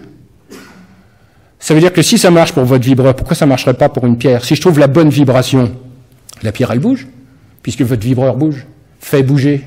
Donc ça veut dire que si c'est vrai pour la pierre, c'est-à-dire d'une forme extérieure, pourquoi ça serait pas vrai sur son organisation? Et si, avec des chansons, j'étais capable de modifier l'organisation de la matière, je change la matière. Alors ça paraît complètement farfelu, complètement fantasque, sauf que en alchimie, c'est comme ça que ça marche. Donc j'ai suivi cette voie mixte pour des mauvaises raisons, comme tout le monde. C'est-à-dire que, comme tout le monde, en tout cas pour moi, quand j'ai suivi une voie initiatique, c'est parce que personne ne m'aime, parce que je suis pas bien dans ma maison, parce que j'ai mal aux pieds, mais pas du tout pour tout abandonner et trouver un nouvel univers. Hein. Ça vient après, ça. Ça vient une fois qu'on a tout abandonné. Il y a un exemple formidable, c'est le pèlerinage de Saint-Jacques. C'est pour ça que je conseille à tout le monde de le faire. On le fait tous pour des raisons différentes. Mais la seule chose qui est vraie, c'est que vous partez avec un sac à dos. Je vous raconte pas. Hein. Et dans votre sac à dos, qu'est-ce que vous avez? Tout ce dont vous avez peur de manquer. Et j'aime mieux vous dire qu'au cours du voyage, il s'allège. Hein. Il s'allège, parce que c'est vous qui le portez quand même. Hein. D'habitude, dans la vie de tous les jours, c'est les autres qui portent vos poids. Là, vous êtes tout seul avec votre sac à dos. Puis vous pouvez râler en disant que les autres, ils sont très méchants. Ça change rien, c'est vous qui le portez quand même. Et puis le côté romantique, vous allez voir, ça va être cool, le pèlerinage. C'est agréable de marcher pendant des kilomètres. Et puis on n'a pas froid, et puis il pleut pas. Puis quand on arrive dans des gîtes, c'est que des gens illuminés qui vous embrassent et qui vous accueillent. Et personne ne ronfle, et ça sent pas mauvais, et il y a de la place. Et là, on rêve, hein. Je veux dire, c'est plus souvent la promiscuité avec les gens, ça sent mauvais, il n'y a plus de place quand on arrive, on n'en peut plus. Le nombre de fois on se dit mais qu'est-ce que je fous là? Je veux dire, si et ce qui nous retient le plus, c'est ah bah si je rentre maintenant, tout le monde va se moquer de moi, je vais passer pour une truffe. Mais c'est pas la motivation mystique. Hein. Il y en a sans doute, hein. Moi pas du tout. Hein. Je veux dire, la motivation mystique, elle a duré 2 heures. Hein. Je veux dire, quand on dit au revoir à tout le monde, qu'on ne voit plus personne et qu'on se retrouve tout seul sur le chemin, là, tout de suite, la première interrogation, hein. Qu'est-ce que je fais là? Et puis après, c'est comme le grand art. Je fais de l'alchimie et effectivement, je fais 10 000 fois la même opération. Et on dit, mais pourquoi on va faire 10 000 fois la même opération? Ça sert à rien. Mais si, ça sert. Parce que quand la matière, elle n'a plus rien à se purifier, elle, c'est nous qu'elle purifie. Une expérience que vous pourrez faire, vous allez chercher de la matière, l'antimoine par exemple, on est toujours dans le hors-d'œuvre. Vous allez le prendre pur, vous allez chez le marchand d'antimoine, il est pur à 99%. Et vous allez travailler au feu de bois. Et vous allez avoir jusqu'à 50% de scories. Et ils viennent d'où les scories? Le métal, il était absolument pur. Et au fur et à mesure du travail, il y aura de moins en moins de scories. Mais ils viennent d'où? Qu'est-ce qui s'est passé? Et moi, je vais être différent. Alors après, on a une sensibilité qui fait, une fois qu'on est passé par toutes les couleurs, une fois qu'on est passé par toutes les émotions, une fois qu'on a fermé la porte à clé de son laboratoire, qu'on a acheté la clé en disant « je ne reviendrai plus jamais », et que quelques jours après, on se réveille en pleine nuit en disant « ça se trouve, c'est aujourd'hui », et puis qu'on y retourne, et puis qu'on recherche la clé. Une fois qu'on est passé à travers tout ça, il se passe quelque chose, vos mains courent plus vite que votre tête. Et là, on ne parle plus de voix. Il se passe autre chose, ça ne nous appartient plus. L'alchimie, comme toutes les voies initiatiques, est affaire de révélation. Je suis absolument convaincu de ça. C'est un moment, il y a un truc qui vous tombe dessus. Alors d'où ça vient, est-ce qu'il y a une conscience? J'ai pas de réponse à ça. Mais, immanquablement, il y a un truc qui vous tombe dessus. Et après, moi, j'ai suivi la voie sèche, parce que d'affinité, je suis un métallier, moi. J'aime bien quand ça chauffe, quand ça fume, quand ça va, et ça explose un peu. Et ça explose, hein. Quand il se passe des choses.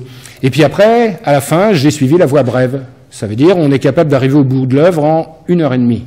Mais c'est pas la technique qui est importante. C'est comme un artiste. Je veux dire, quand on voit un artiste et que ça a l'air facile, vous voyez un Van Gogh, par exemple, il fait une peinture, il fait les tournesols, puis vous regardez ça, vous dites, facile, hein. Ça ressemble à du barbouillage quand même. Et vous essayez. Vous, c'est du barbouillage. Mais lui, non. Il a mis autre chose derrière. Il y a quelque chose, justement, d'impalpable. Et pour acquérir ça, c'est le chemin d'une vie. Et cette matérialisation, la pierre n'est jamais que la matérialisation d'une transmutation interne. On crée un nouveau couple alchimiste-matière et qui est indissociable. On nous appelle les cuisiniers aussi. Vous savez, quand vous faites la cuisine et que vous aimez ça, vous savez quand il faut arrêter? Vous savez quand il faut rajouter un truc? Jamais vous regardez une recette. Au début, quand vous avez peur, mais après, au contraire, c'est là où il se passe quelque chose, c'est là où c'est magique. Sinon, vous êtes un technicien. Et un technicien s'observe en train de faire les choses, alors qu'un artiste est dans ce qu'il fait.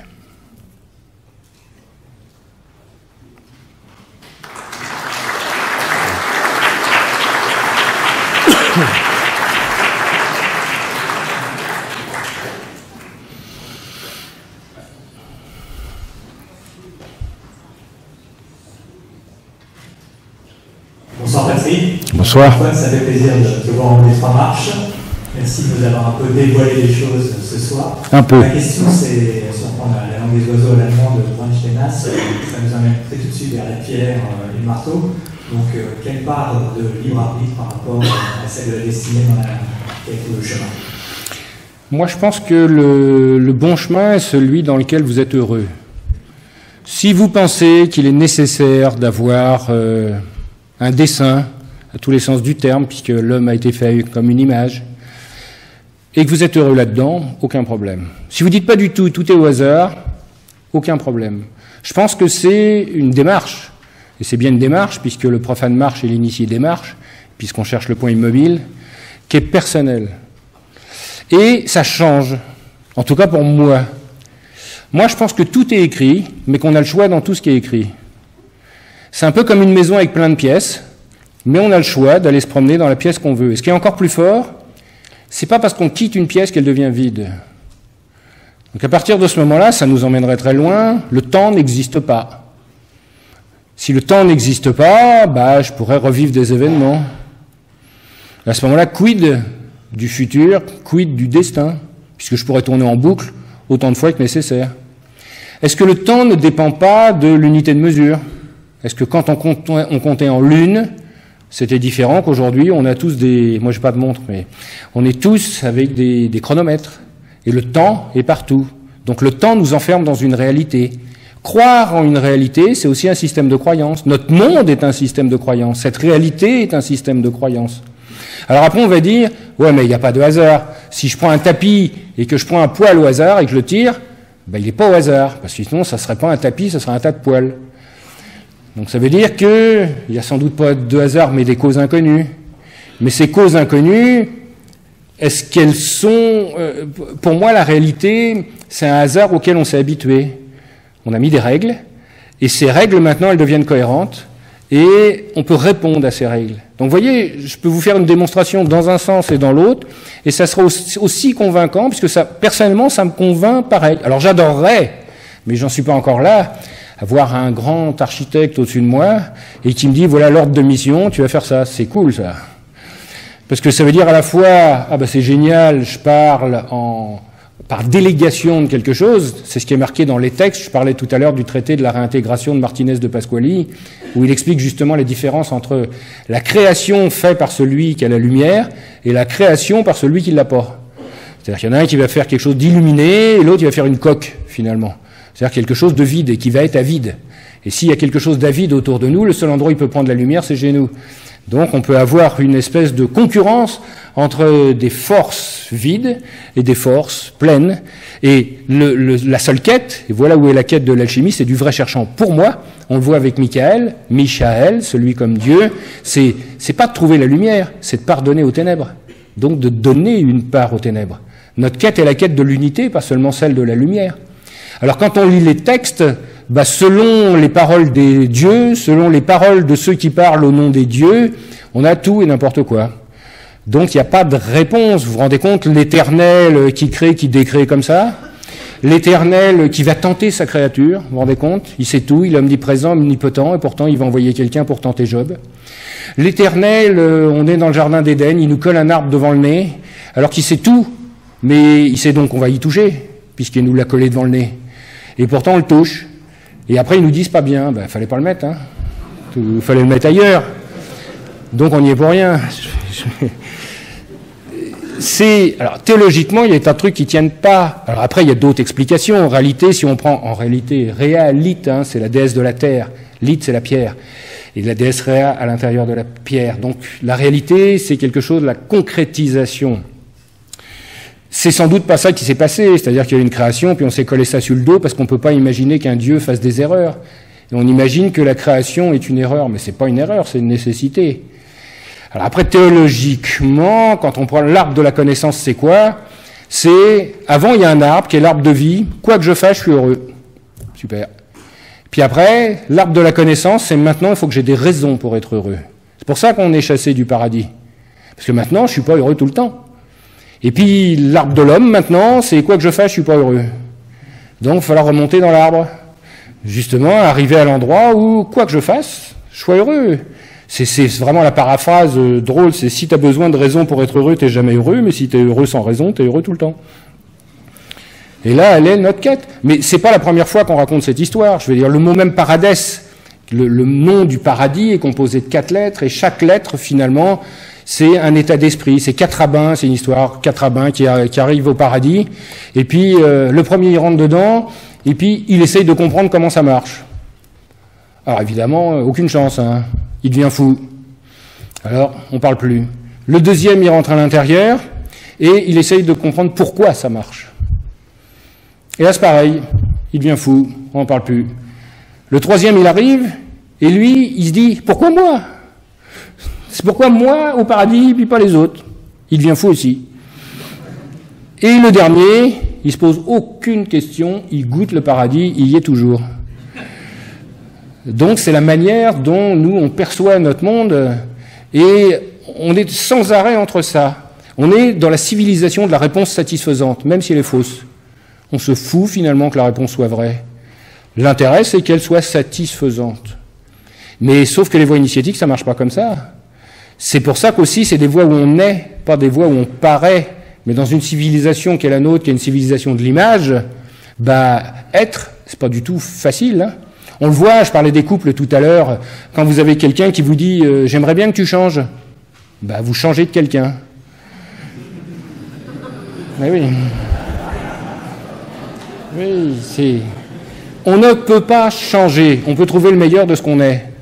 Mais en gros, ce qu'on vous dit quand on vous dit ça, on dit « j'aimerais bien que tu aies la tête que j'aimerais que tu aies ». En gros, ce qui vous plaît, c'est une image. Vous laissez une photo, puis vous partez. Aimer quelqu'un, j'aime beaucoup cette définition des amis. Un ami, c'est quelqu'un qui vous connaît très bien et qui vous aime quand même. Donc, j'ai pas plus de réponses.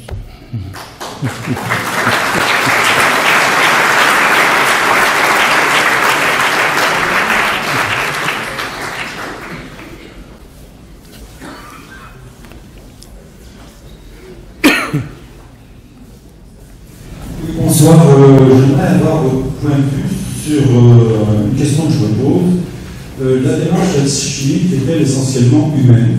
Où trouve-t-elle sa transposition dans le fonctionnement de l'univers? On a parlé de matière noire. Il y a les nouveaux physiciens, ça serait bien qu'il y ait matière noire également dans l'univers, également l'énergie noire. Est-ce qu'on peut faire un rapprochement entre ces deux éléments? Absolument. Et évidemment, l'homme ne fait qu'appliquer des choses qu'il a observées ou des choses qui sont dans sa propre structure.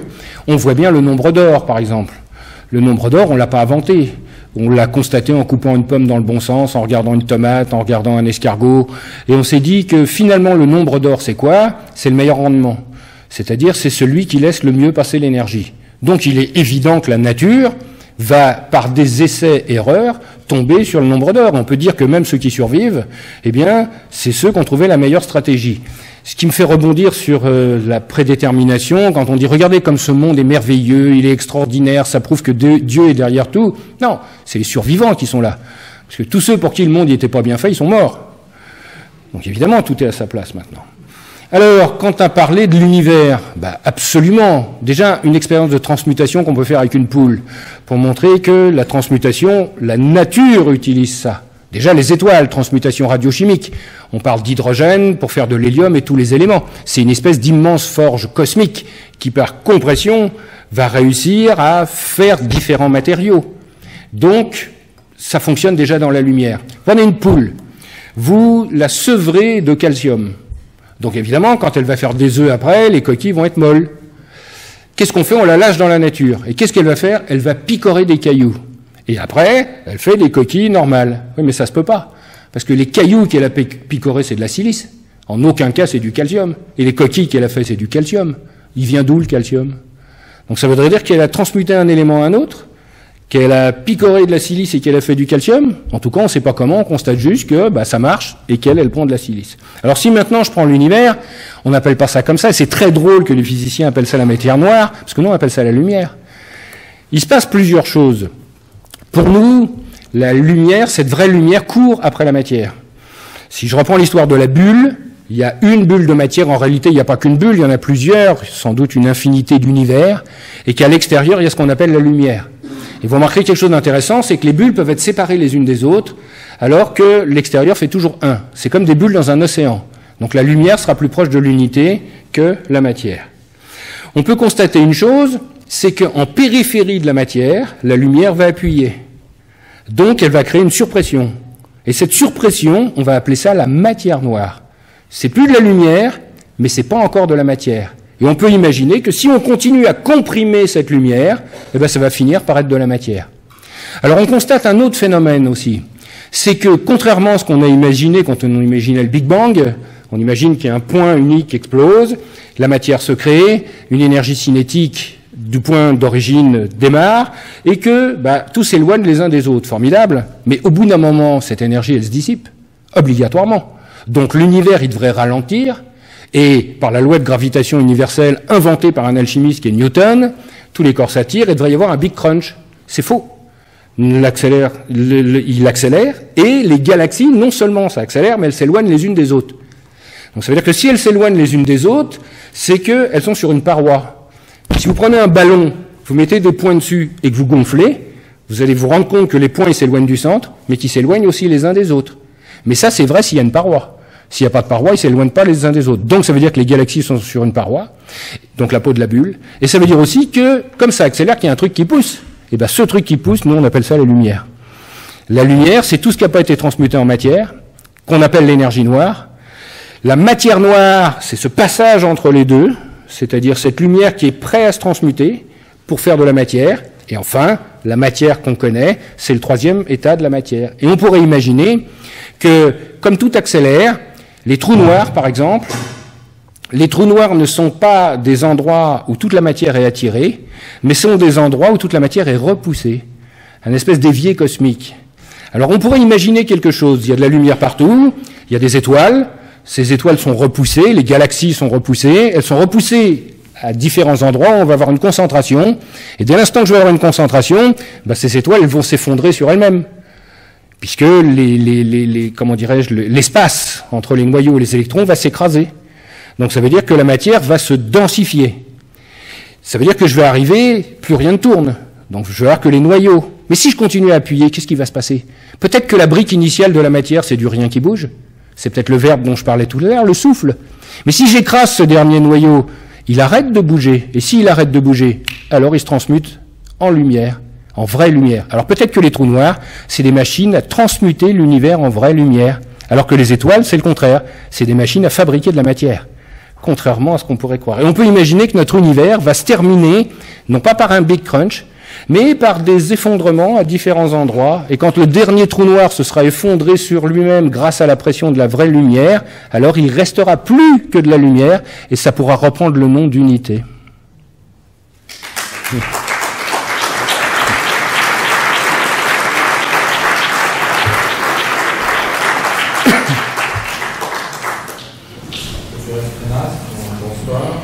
Bonsoir.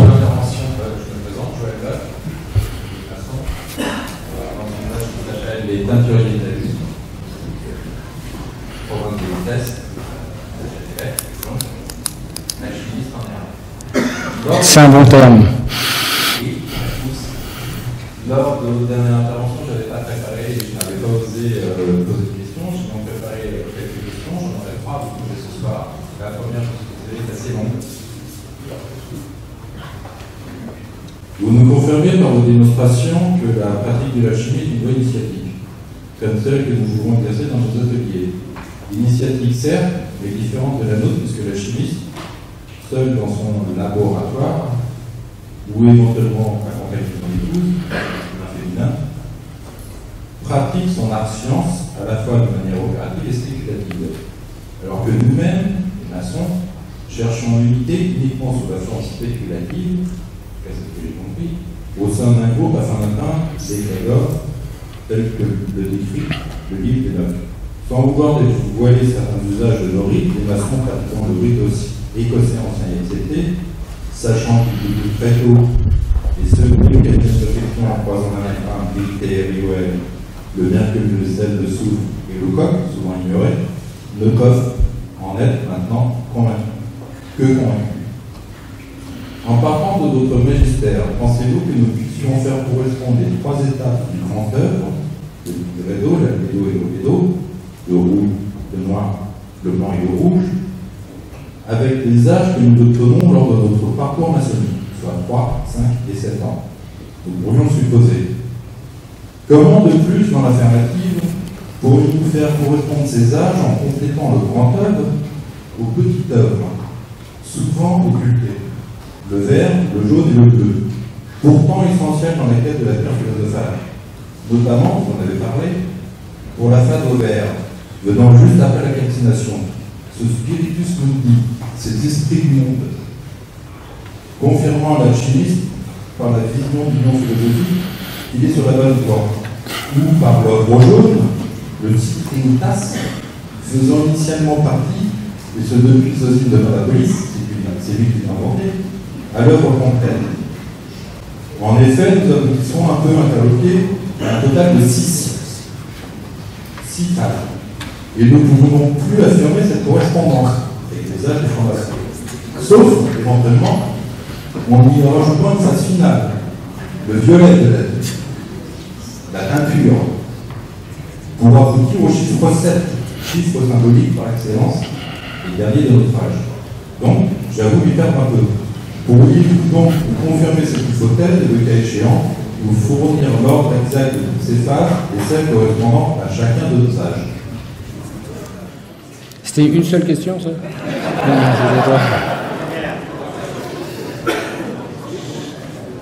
Alors, beaucoup de choses, évidemment, dans la maçonnerie est récente. Il faut savoir que, effectivement, 1717 au plus haut, même s'il y a des gens comme Villermoz, j'en parlais un peu tout à l'heure, qui ont par exemple, lui, il a fondé avec son frère une loge d'alchimie en 1764, et ils ont créé un ordre de chevalerie où ils ont travaillé, pas seulement d'une manière spéculative, mais d'une manière opérative aussi. Il faut savoir que ces gens, ces illuminés du XVIIIe, venaient un peu de tous les côtés, un peu de tous les milieux, et ça veut dire qu'ils ont pas forcément suivi une voie, mais collationné un certain nombre de choses. Alors, est-ce que ça correspond maintenant directement? Est-ce qu'on peut faire un parallèle entre les grades, les couleurs même des grades, les chiffres des grades? J'en suis pas convaincu. Personnellement, j'en suis pas convaincu. Je pense qu'on peut... Vous savez, le syncrétisme, ça veut bien dire ce que ça veut dire. Pour moi, en tout cas. Vouloir à tout prix faire coller quelque chose avec des fondateurs qui n'ont pas forcément eu la même idée, ça peut être risqué. Il est indéniable que le cabinet de réflexion au REA contient effectivement le sel, le soufre, le mercure, le coq, bien sûr, qui annonce la lumière et qui annonce la coction et qui annonce la pierre. Car le coq est le gallinacé, donc la gale, donc la pierre, et qui va nous donner un certain nombre de clés. Les chiffres qu'on va voir par 3, 5 et 7, il est indéniable que quand on fait le grand œuvre par la coction, 7 notes de musique s'entendent, on les entend en vrai, et c'est bien les 7 notes de la gamme. Et donc on pourra entendre par 3, 5 et 7, 3, les 3 œuvres de purification, 5, la quête de la quintessence, c'est-à-dire la fabrication de la coupe, mais ça ne veut pas dire qu'elle est pleine, et ça ne veut pas dire que non seulement on a fait la coupe, mais la lumière, elle peut descendre temporairement dedans, notre matière peut se teinter justement, et c'est pour ça qu'on va avoir aussi des couleurs intermédiaires, mais ça ne veut pas dire que la couleur va rester dedans. Et après on va voir la rose effectivement, qui va correspondre, mais pas au 7, qui va correspondre à d'autres choses, d'autres nombres premiers, et qui vont nous donner un certain nombre de clés. Quand on dit que les maçons sont juste spéculatifs, bah, tant pis pour eux. Je veux dire, on n'empêche personne d'être opératif. Hein. Je veux dire, c'est souvent ce qu'on reproche en disant, bah ouais, vous parlez, vous faites rien dans la matière. Ça ne veut pas dire que, d'un point de vue politique, d'un point de vue philosophique, on ne fait pas des choses. Mais je reste absolument convaincu, ça n'engage que moi, que c'est indissociable l'abord et l'oratoire. C'est-à-dire, si on ne met pas les mains dedans, nous, on veut être des grands mystiques, en s'éloignant de la matière, en disant « je touche pas à ça, c'est sale », mais on est de la viande. Et ça veut dire qu'à partir de ce moment-là, moi, pour avoir la tête dans les étoiles, il faut un tremplin de matière. Et on ne peut pas comprendre le spiritus si on n'a rien pour le fixer. Et pour le fixer, c'est le sel. Donc tant que j'ai pas... Finalement, la pierre philosophale, c'est jamais que du sel pur, hein, et rien d'autre. Quand la phase ovaire, il faut s'entendre sur ce qu'on appelle, c'est une phase secrète, donc je peux en parler un tout petit peu. Il faut s'entendre sur ce qu'on appelle vert. Est-ce la couleur ou est-ce que c'est le matériau? Si on était capable de prendre un métal et de le rendre transparent, à ce moment-là, on parlerait de vert. Bien sûr. Et s'il est transparent, ça veut dire qu'il se rectifie d'une certaine manière. Et ça veut dire que la lumière est capable de passer à travers. Et on peut le faire. On peut rendre des métaux absolument transparents. Les 7 métaux, pourquoi les 7 métaux d'ailleurs que l'alchimiste utilise et pas d'autres? Parce que pour lui, c'est le même métal à des états de maturation différentes. Quand j'ai dit tout à l'heure que la matière était des ombres, pourquoi je vous dis ça? Pour vous reparler des couleurs après. En réalité, la matière, il n'y a pas qu'une ombre, il y en a 7. Il n'y a pas qu'une sphère, mais il y en a 7. Elles sont concentriques, on habite au milieu d'un oignon. Et on peut dire que la vraie lumière est à l'extérieur, et qu'à chaque fois qu'elle a pénétré une sphère, elle s'est enrobée d'un peu de goudron, quoi. Et donc, quand elle arrive dans ce monde-là, chaque matière qui est autour de nous est composée de 7 couches. Quand il y a 7 couches, c'est du plomb. Si je suis capable de purifier la matière et de lui retirer une ombre, c'est de l'étain. Si je retire 2 ombres, et ainsi de suite. Et évidemment, quand j'aurai retiré 6 ombres, la lumière sera très proche, et le métal, ça sera de l'or. Pourquoi? Parce qu'il ne restera qu'une seule ombre. Et c'est pour ça que c'est un métal précieux, parce qu'il est près des cieux, bien sûr. Mais le dernier travail qu'on doit comprendre, le profane imagine, bah ouais, tu vas transformer du plomb en or, mais la réalité, c'est qu'on va retirer cette dernière ombre aussi. Et que le but, ce sera de transformer du plomb en lumière. Et si je transmute le plomb en lumière, c'est toute la bulle de matière qui réduit. Par contre, si je le laisse à l'or en mettant de la lumière dedans, c'est toute la bulle qui augmente. Donc plus on va transmuter de la matière en lumière, plus on va faire disparaître la bulle. Donc, on concourt à la disparition de l'univers. Alors pourquoi les couleurs? Parce que chaque couche a une couleur. Chaque sphère est comme transparente. Quand vous voyez les couleurs de l'arc-en-ciel, en réalité, c'est ces 7 couleurs qui sont décomposées par un prisme et qui sont les couleurs des sphères. Alors sans rentrer plus dans les détails, les métaux avec lesquels on va travailler, quand ils sont ouverts, ils laissent passer la vraie lumière. Ouvrir un métal, c'est le tuer. Le tuer, c'est l'oxyre. L'oxyre, c'est l'oxydé. D'ailleurs, le gaz que vous respirez génère la mort, puisque c'est l'oxygène. Donc vous n'aurez pas d'extraterrestres qui vont venir ici, parce que sur toutes les cartes galactiques, c'est marqué « s'il y a une planète bleue, surtout n'y allez pas ». Il y a des tapés qui ont réussi à s'adapter à un gaz mortel. Donc, mais cet oxygène, on est ici entre l'Orient et l'Occident. C'est pas un hasard. Ici, c'est l'Orient, c'est là où est la lumière. De l'autre côté, c'est là où on est Occident. Donc, on va passer de l'un à l'autre. Et un métal, par exemple, je prends du fer, je vais le tuer, il va devenir rouge. Donc, il monte la couleur de son monde. Je vais prendre de l'argent, je vais le tuer, il va devenir violet. Et là, c'est intéressant, c'est pour répondre à la couleur sur le violet. Le violet va toujours être l'intercesseur entre le visible et l'invisible, en tout cas dans notre culture. Parce que c'est la dernière couleur visible du spectre. Au-dessus, c'est l'ultraviolet. C'est pour ça, par exemple, que les évêques portaient le violet et qu'ils portaient une améthyste, puisqu'ils étaient intercesseurs entre le visible et l'invisible. Donc on peut dire, nous, quand notre matière, si on réussit à faire un grain rouge à l'intérieur d'une grotte violette, c'est un bon point déjà. C'est une bonne idée. Alors ces couleurs, on ne va pas les voir en voie brève, par exemple, parce qu'on fait ça dans un creuset luté. Un creuset luté, c'est fermé hermétiquement. Vous savez, comme quand on fait un pâté, on dit encore qu'on lutte en cuisine. Donc c'est encore plus fort, parce que là, on va faire une expérience. Il va falloir que la cuisson, le point de cuisson soit un moment absolument déterminé. On a 1 minute avant, 1 minute après, à peu près. C'est luté et au milieu d'un four à réverbération. Ça veut dire qu'on ne voit rien, et on sait quand on va le sortir.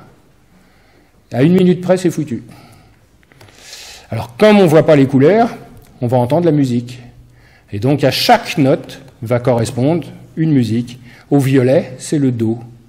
Alors que l'impétrant, celui qui rentre ici, c'est pas une note de musique, c'est le soupir. Quand vous arrivez dans ce monde, vous prenez votre premier souffle. Quand vous quittez ce monde, vous rendez le dernier souffle. Les dieux soufflent, les hommes sont inspirés. Le souffle et le soufre sont des mots aussi proches. C'est pour ça qu'on élimine notre soufre par le souffle. À chaque fois que vous avez une émotion, vous utiliserez le souffle pour l'éliminer. Et un souffle sinusoïdal. Quand je rigole, quand je pleure, j'ai des spasmes. Alors par exemple, je vais au spectacle, les gens m'ont fait faire de l'émotion extraordinaire. Moi, je cherche l'équilibre. Donc j'ai trop d'émotions, qu'est-ce que je fais? J'applaudis. Applaudir, c'est renvoyer l'énergie sinusoïdale. D'ailleurs, à l'autre bout, ils n'en veulent pas, ils saluent. Ils me renvoient une énergie sinusoïdale. Alors je rapplaudis. Ils saluent. Et quand on est tous épuisés, alors on a trouvé l'équilibre, on peut rentrer chez soi.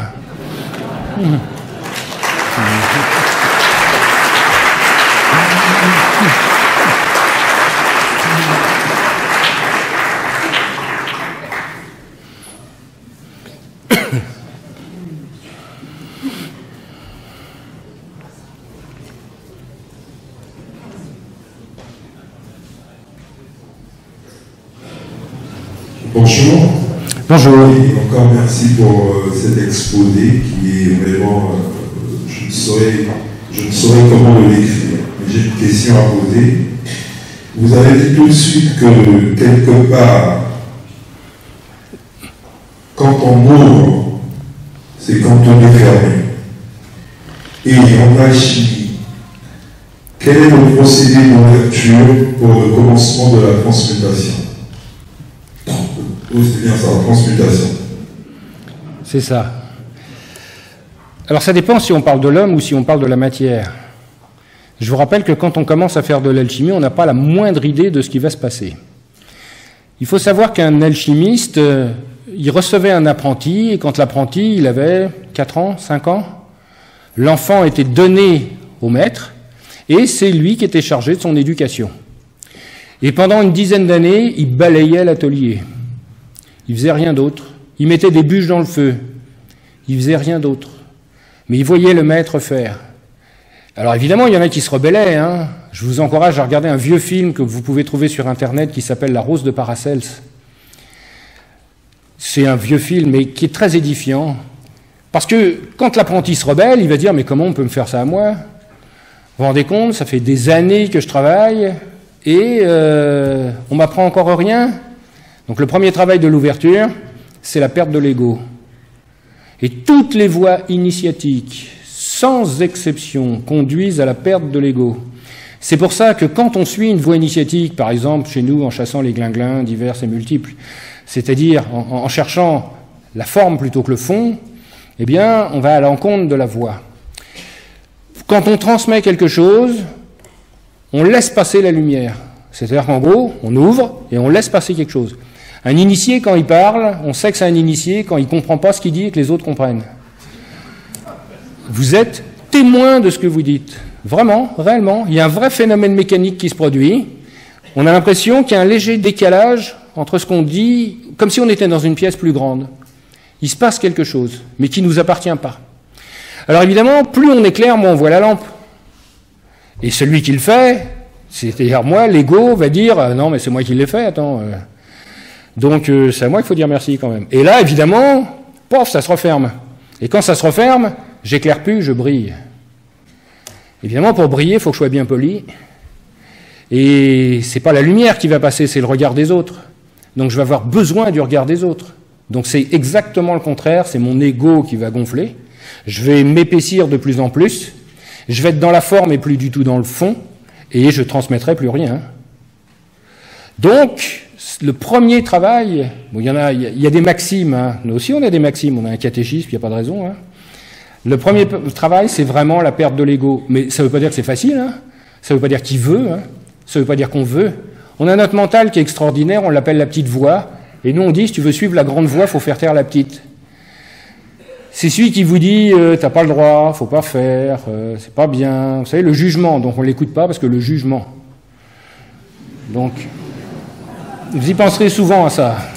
Vous verrez.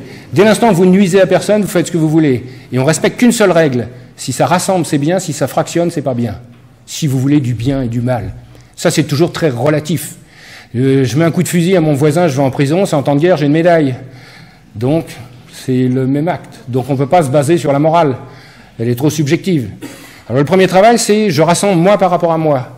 S'occuper de soi, c'est pas de l'égoïsme. Hein. Tout ramener à soi, c'est de l'égoïsme. Et le travail commence par soi. Imaginez, j'aide les autres et je vais aller bien, c'est un leurre. Hein. C'est une parabole qui dit, quand un aveugle guide un aveugle, les deux tombent dans le trou. Donc, avant, obligatoirement, il faut s'occuper de soi. Soyez heureux avec vous-même. Tous les matins, vous devriez vous regarder dans la glace en vous disant « Toi, je t'adore, il est hors de question que je te quitte. » Comment voulez-vous aimer ce monde qu'on vous aime si vous aimez pas déjà? C'est pas de la vanité. C'est pas je ne quête pas chez les autres ce regard. Mais moi, avec moi-même, je suis plutôt heureux. Dans le moment présent. Alors, vive l'intensité du moment présent. C'est ça. Voilà la clé, l'intensité du moment présent. Vous savez, il y a toujours des gens qui se plaignent. Mais il y a toujours des gens, après, qui attrapent plein de trucs aussi. J'aime bien, vous savez, les gens qui attrapent des trucs. Ils n'ont pas de chance, ils ont des sorts, ils ont des entités, ils ont des malheurs, ils ont des trucs. Mais pour attraper des trucs, il faut de la place. C'est-à-dire, tous ceux qui attrapent plein de trous, plein de trucs, c'est qu'ils ont plein de trous. Si vous êtes complet dans votre vie, vous attraperez rien d'autre. Alors après, il y a l'escalade de la protection. Les gens, ils se protègent. Mais si vous êtes plein de trous et que vous vous protégez, c'est mettre des verrous aux portes avec les voleurs dans la maison. On a une espèce de paranoïa, d'escalade, de dire les autres, ils sont très méchants, ce monde, il est affreux. Et on nous porte à ça. Je veux dire, vous écoutez les infos, si vous ne vous suicidez pas, c'est que vous avez quand même l'esprit. Hein. Et puis, il y a un autre facteur, quel pouvoir est le vôtre? C'est hallucinant. Regardez le pouvoir de nuisance qu'on a par rapport à soi-même. Le nombre de personnes qui disent « Ah ben moi, j'ai vraiment pas de chance. Hein. Je sors dehors, il y a un courant d'air, je prends une tuile. Hein. » Il le fait, il y a un courant d'air, et il prend une tuile. Et il vient avec la tuile, et il fait « Hein, je te l'avais dit, hein. » Parce qu'en plus, il est content. Mais vous vous rendez compte quel pouvoir il faut pour modifier les forces de l'univers pour qu'il y ait une tuile qui se décroche et qu'on la prenne sur la tête. Mais si c'est vrai dans ce sens-là, pourquoi ça ne serait pas vrai dans un sens positif? Et pourquoi je ne pourrais pas dire à chaque seconde quelle chance est la mienne? Ben, si vous le dites, je vous garantis que ça marche, puisque l'univers a une question de point de vue. Donc cette manière de vivre au moment présent, c'est le premier travail aussi. C'est pour ça qu'on dit aussi la vertu principale, c'est la patience. Si on veut avoir fini avant d'avoir commencé, nous on est la génération Ikea, hein. C'est-à-dire que moi je veux tout de suite. Je veux faire le grand œuvre, le premier truc qu'on va me demander c'est ça dure combien de temps? Et là, évidemment, on ne peut pas parler la même langue parce qu'en alchimie, l'unité de mesure c'est le temps nécessaire à.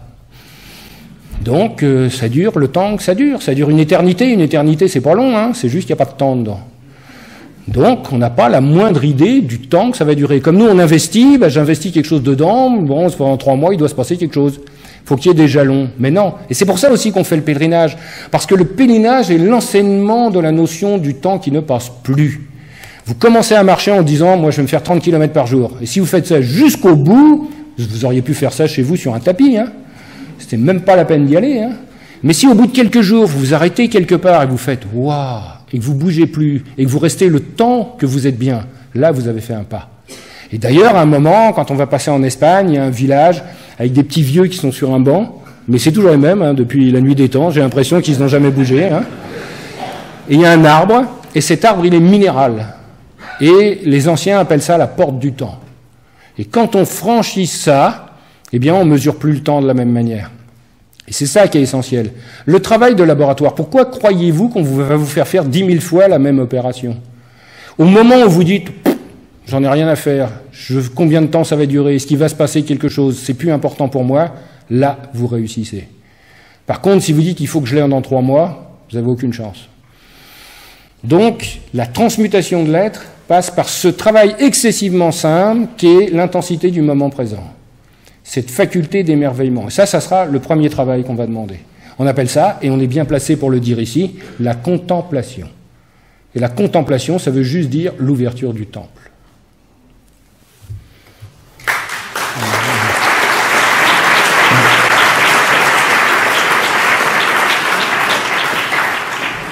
Juste une toute petite question rapide. Vous parlez de contemplation, vous parliez tout à l'heure de l'oignon des différentes couches. Des 7 couches pour travailler avec la soi, etc. Il y a un lien quand même avec le bouddhisme. Est-ce que vous voyez quelque part un lien, quand on parle de chakra, on sait que c'est un fonctionnement de la sorte, est-ce qu'il y a un lien, est-ce que vous voyez un lien de l'alchimie avec justement le système des chakras et ce qu'on peut voir plus généralement dans le bouddhisme? 3 minutes, ça ne va pas suffire là. Hein. Mais c'est pas grave. Je n'ai parlé ici ce soir que d'alchimie occidentale. Parce que c'est nos symboles. Mais évidemment, il y a une alchimie chinoise excessivement puissante, qui a juste 2000 ans d'avance sur nous. Et il y a une alchimie hindoue, qui est beaucoup plus puissante aussi. Pourquoi? Parce qu'ils n'ont jamais eu de rupture de culture. Ça n'a jamais changé. Donc depuis la nuit des temps, ils font la même chose. J'ai pas parlé d'alchimie africaine. C'est-à-dire le forgeron qui travaille, qui est un magicien et qui invoque des esprits à l'intérieur de la matière. On parle d'alchimie. Puisqu'on parle de la partie oratoire du labor. Comment mettre un esprit à l'intérieur. Et Teilhard de Chardin disait, même si c'est un jésuite, il dit tout ce qui monte converge. Et moi je suis convaincu aujourd'hui de dire qu'il n'y a qu'une seule connaissance qui s'habille de cultures différentes. Donc on retombe sur les mêmes choses, ça ne me dérange pas du tout, ça ne m'étonne absolument pas. Qu'on appelle ça les chakras, qu'on appelle ça les séphiras, qu'on appelle ça les dieux de la sagesse japonais, ça ne me dérange pas, on peut le faire simultanément dans toutes les directions. L'important, c'est de suivre une voie. 1000 pas dans une voie, ça va plus loin que 1000 fois un pas. Et nous, on est des occidentaux, et en tant qu'occidentaux, on est des boulimiques. La seule chose qu'on peut dire, c'est qu'il y a 4 éléments, et que chaque peuple est calé, chaque culture d'un peuple est calée sur un élément. C'est à la fois ce qu'il a à maîtriser, c'est sa voie initiatique. Si je prends le peuple rouge, c'est la terre. Et c'est vrai que leur problème majeur, c'est un problème de terre. Et c'est vrai que tous leurs rythmes sont des rythmes terrestres. Et c'est vrai que toute leur cosmogonie, c'est terrestre. Regardez les Anasazi qui disparaissent au XIIIe siècle, c'est un peuple qui s'enfonce à l'intérieur de la terre. Le peuple noir, c'est l'eau. Et c'est vrai que le problème majeur, c'est l'eau. Que tous les rythmes sont fluides et que la cosmogonie va tourner autour de l'eau. Le peuple jaune, c'est l'air. Et c'est vrai que c'est l'Empire céleste.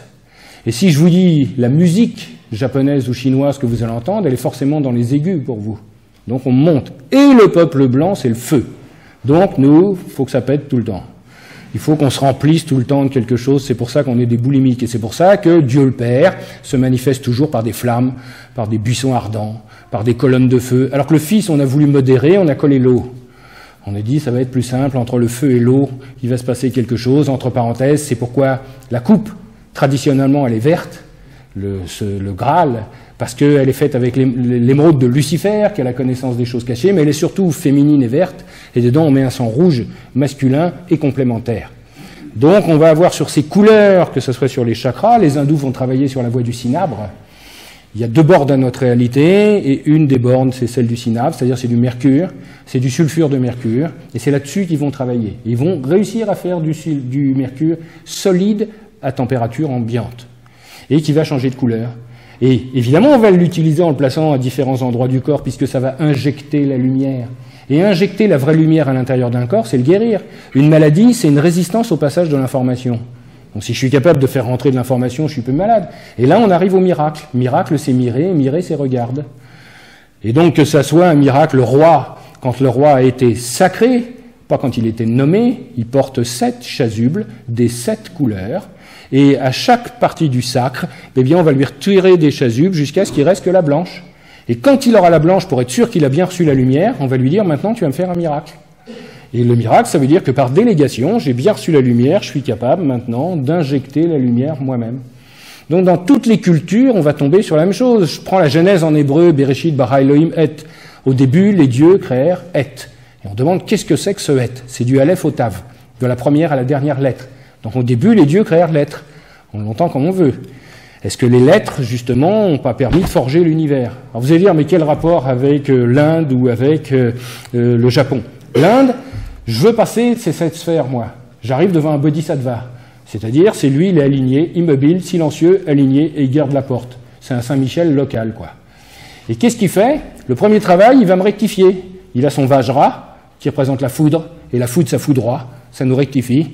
Et là, l'impétrant, quand il va arriver, il va le foudroyer. 2 hypothèses. La première, celui qui rentre, il est rectifié. La lumière passe à travers, il continue son chemin.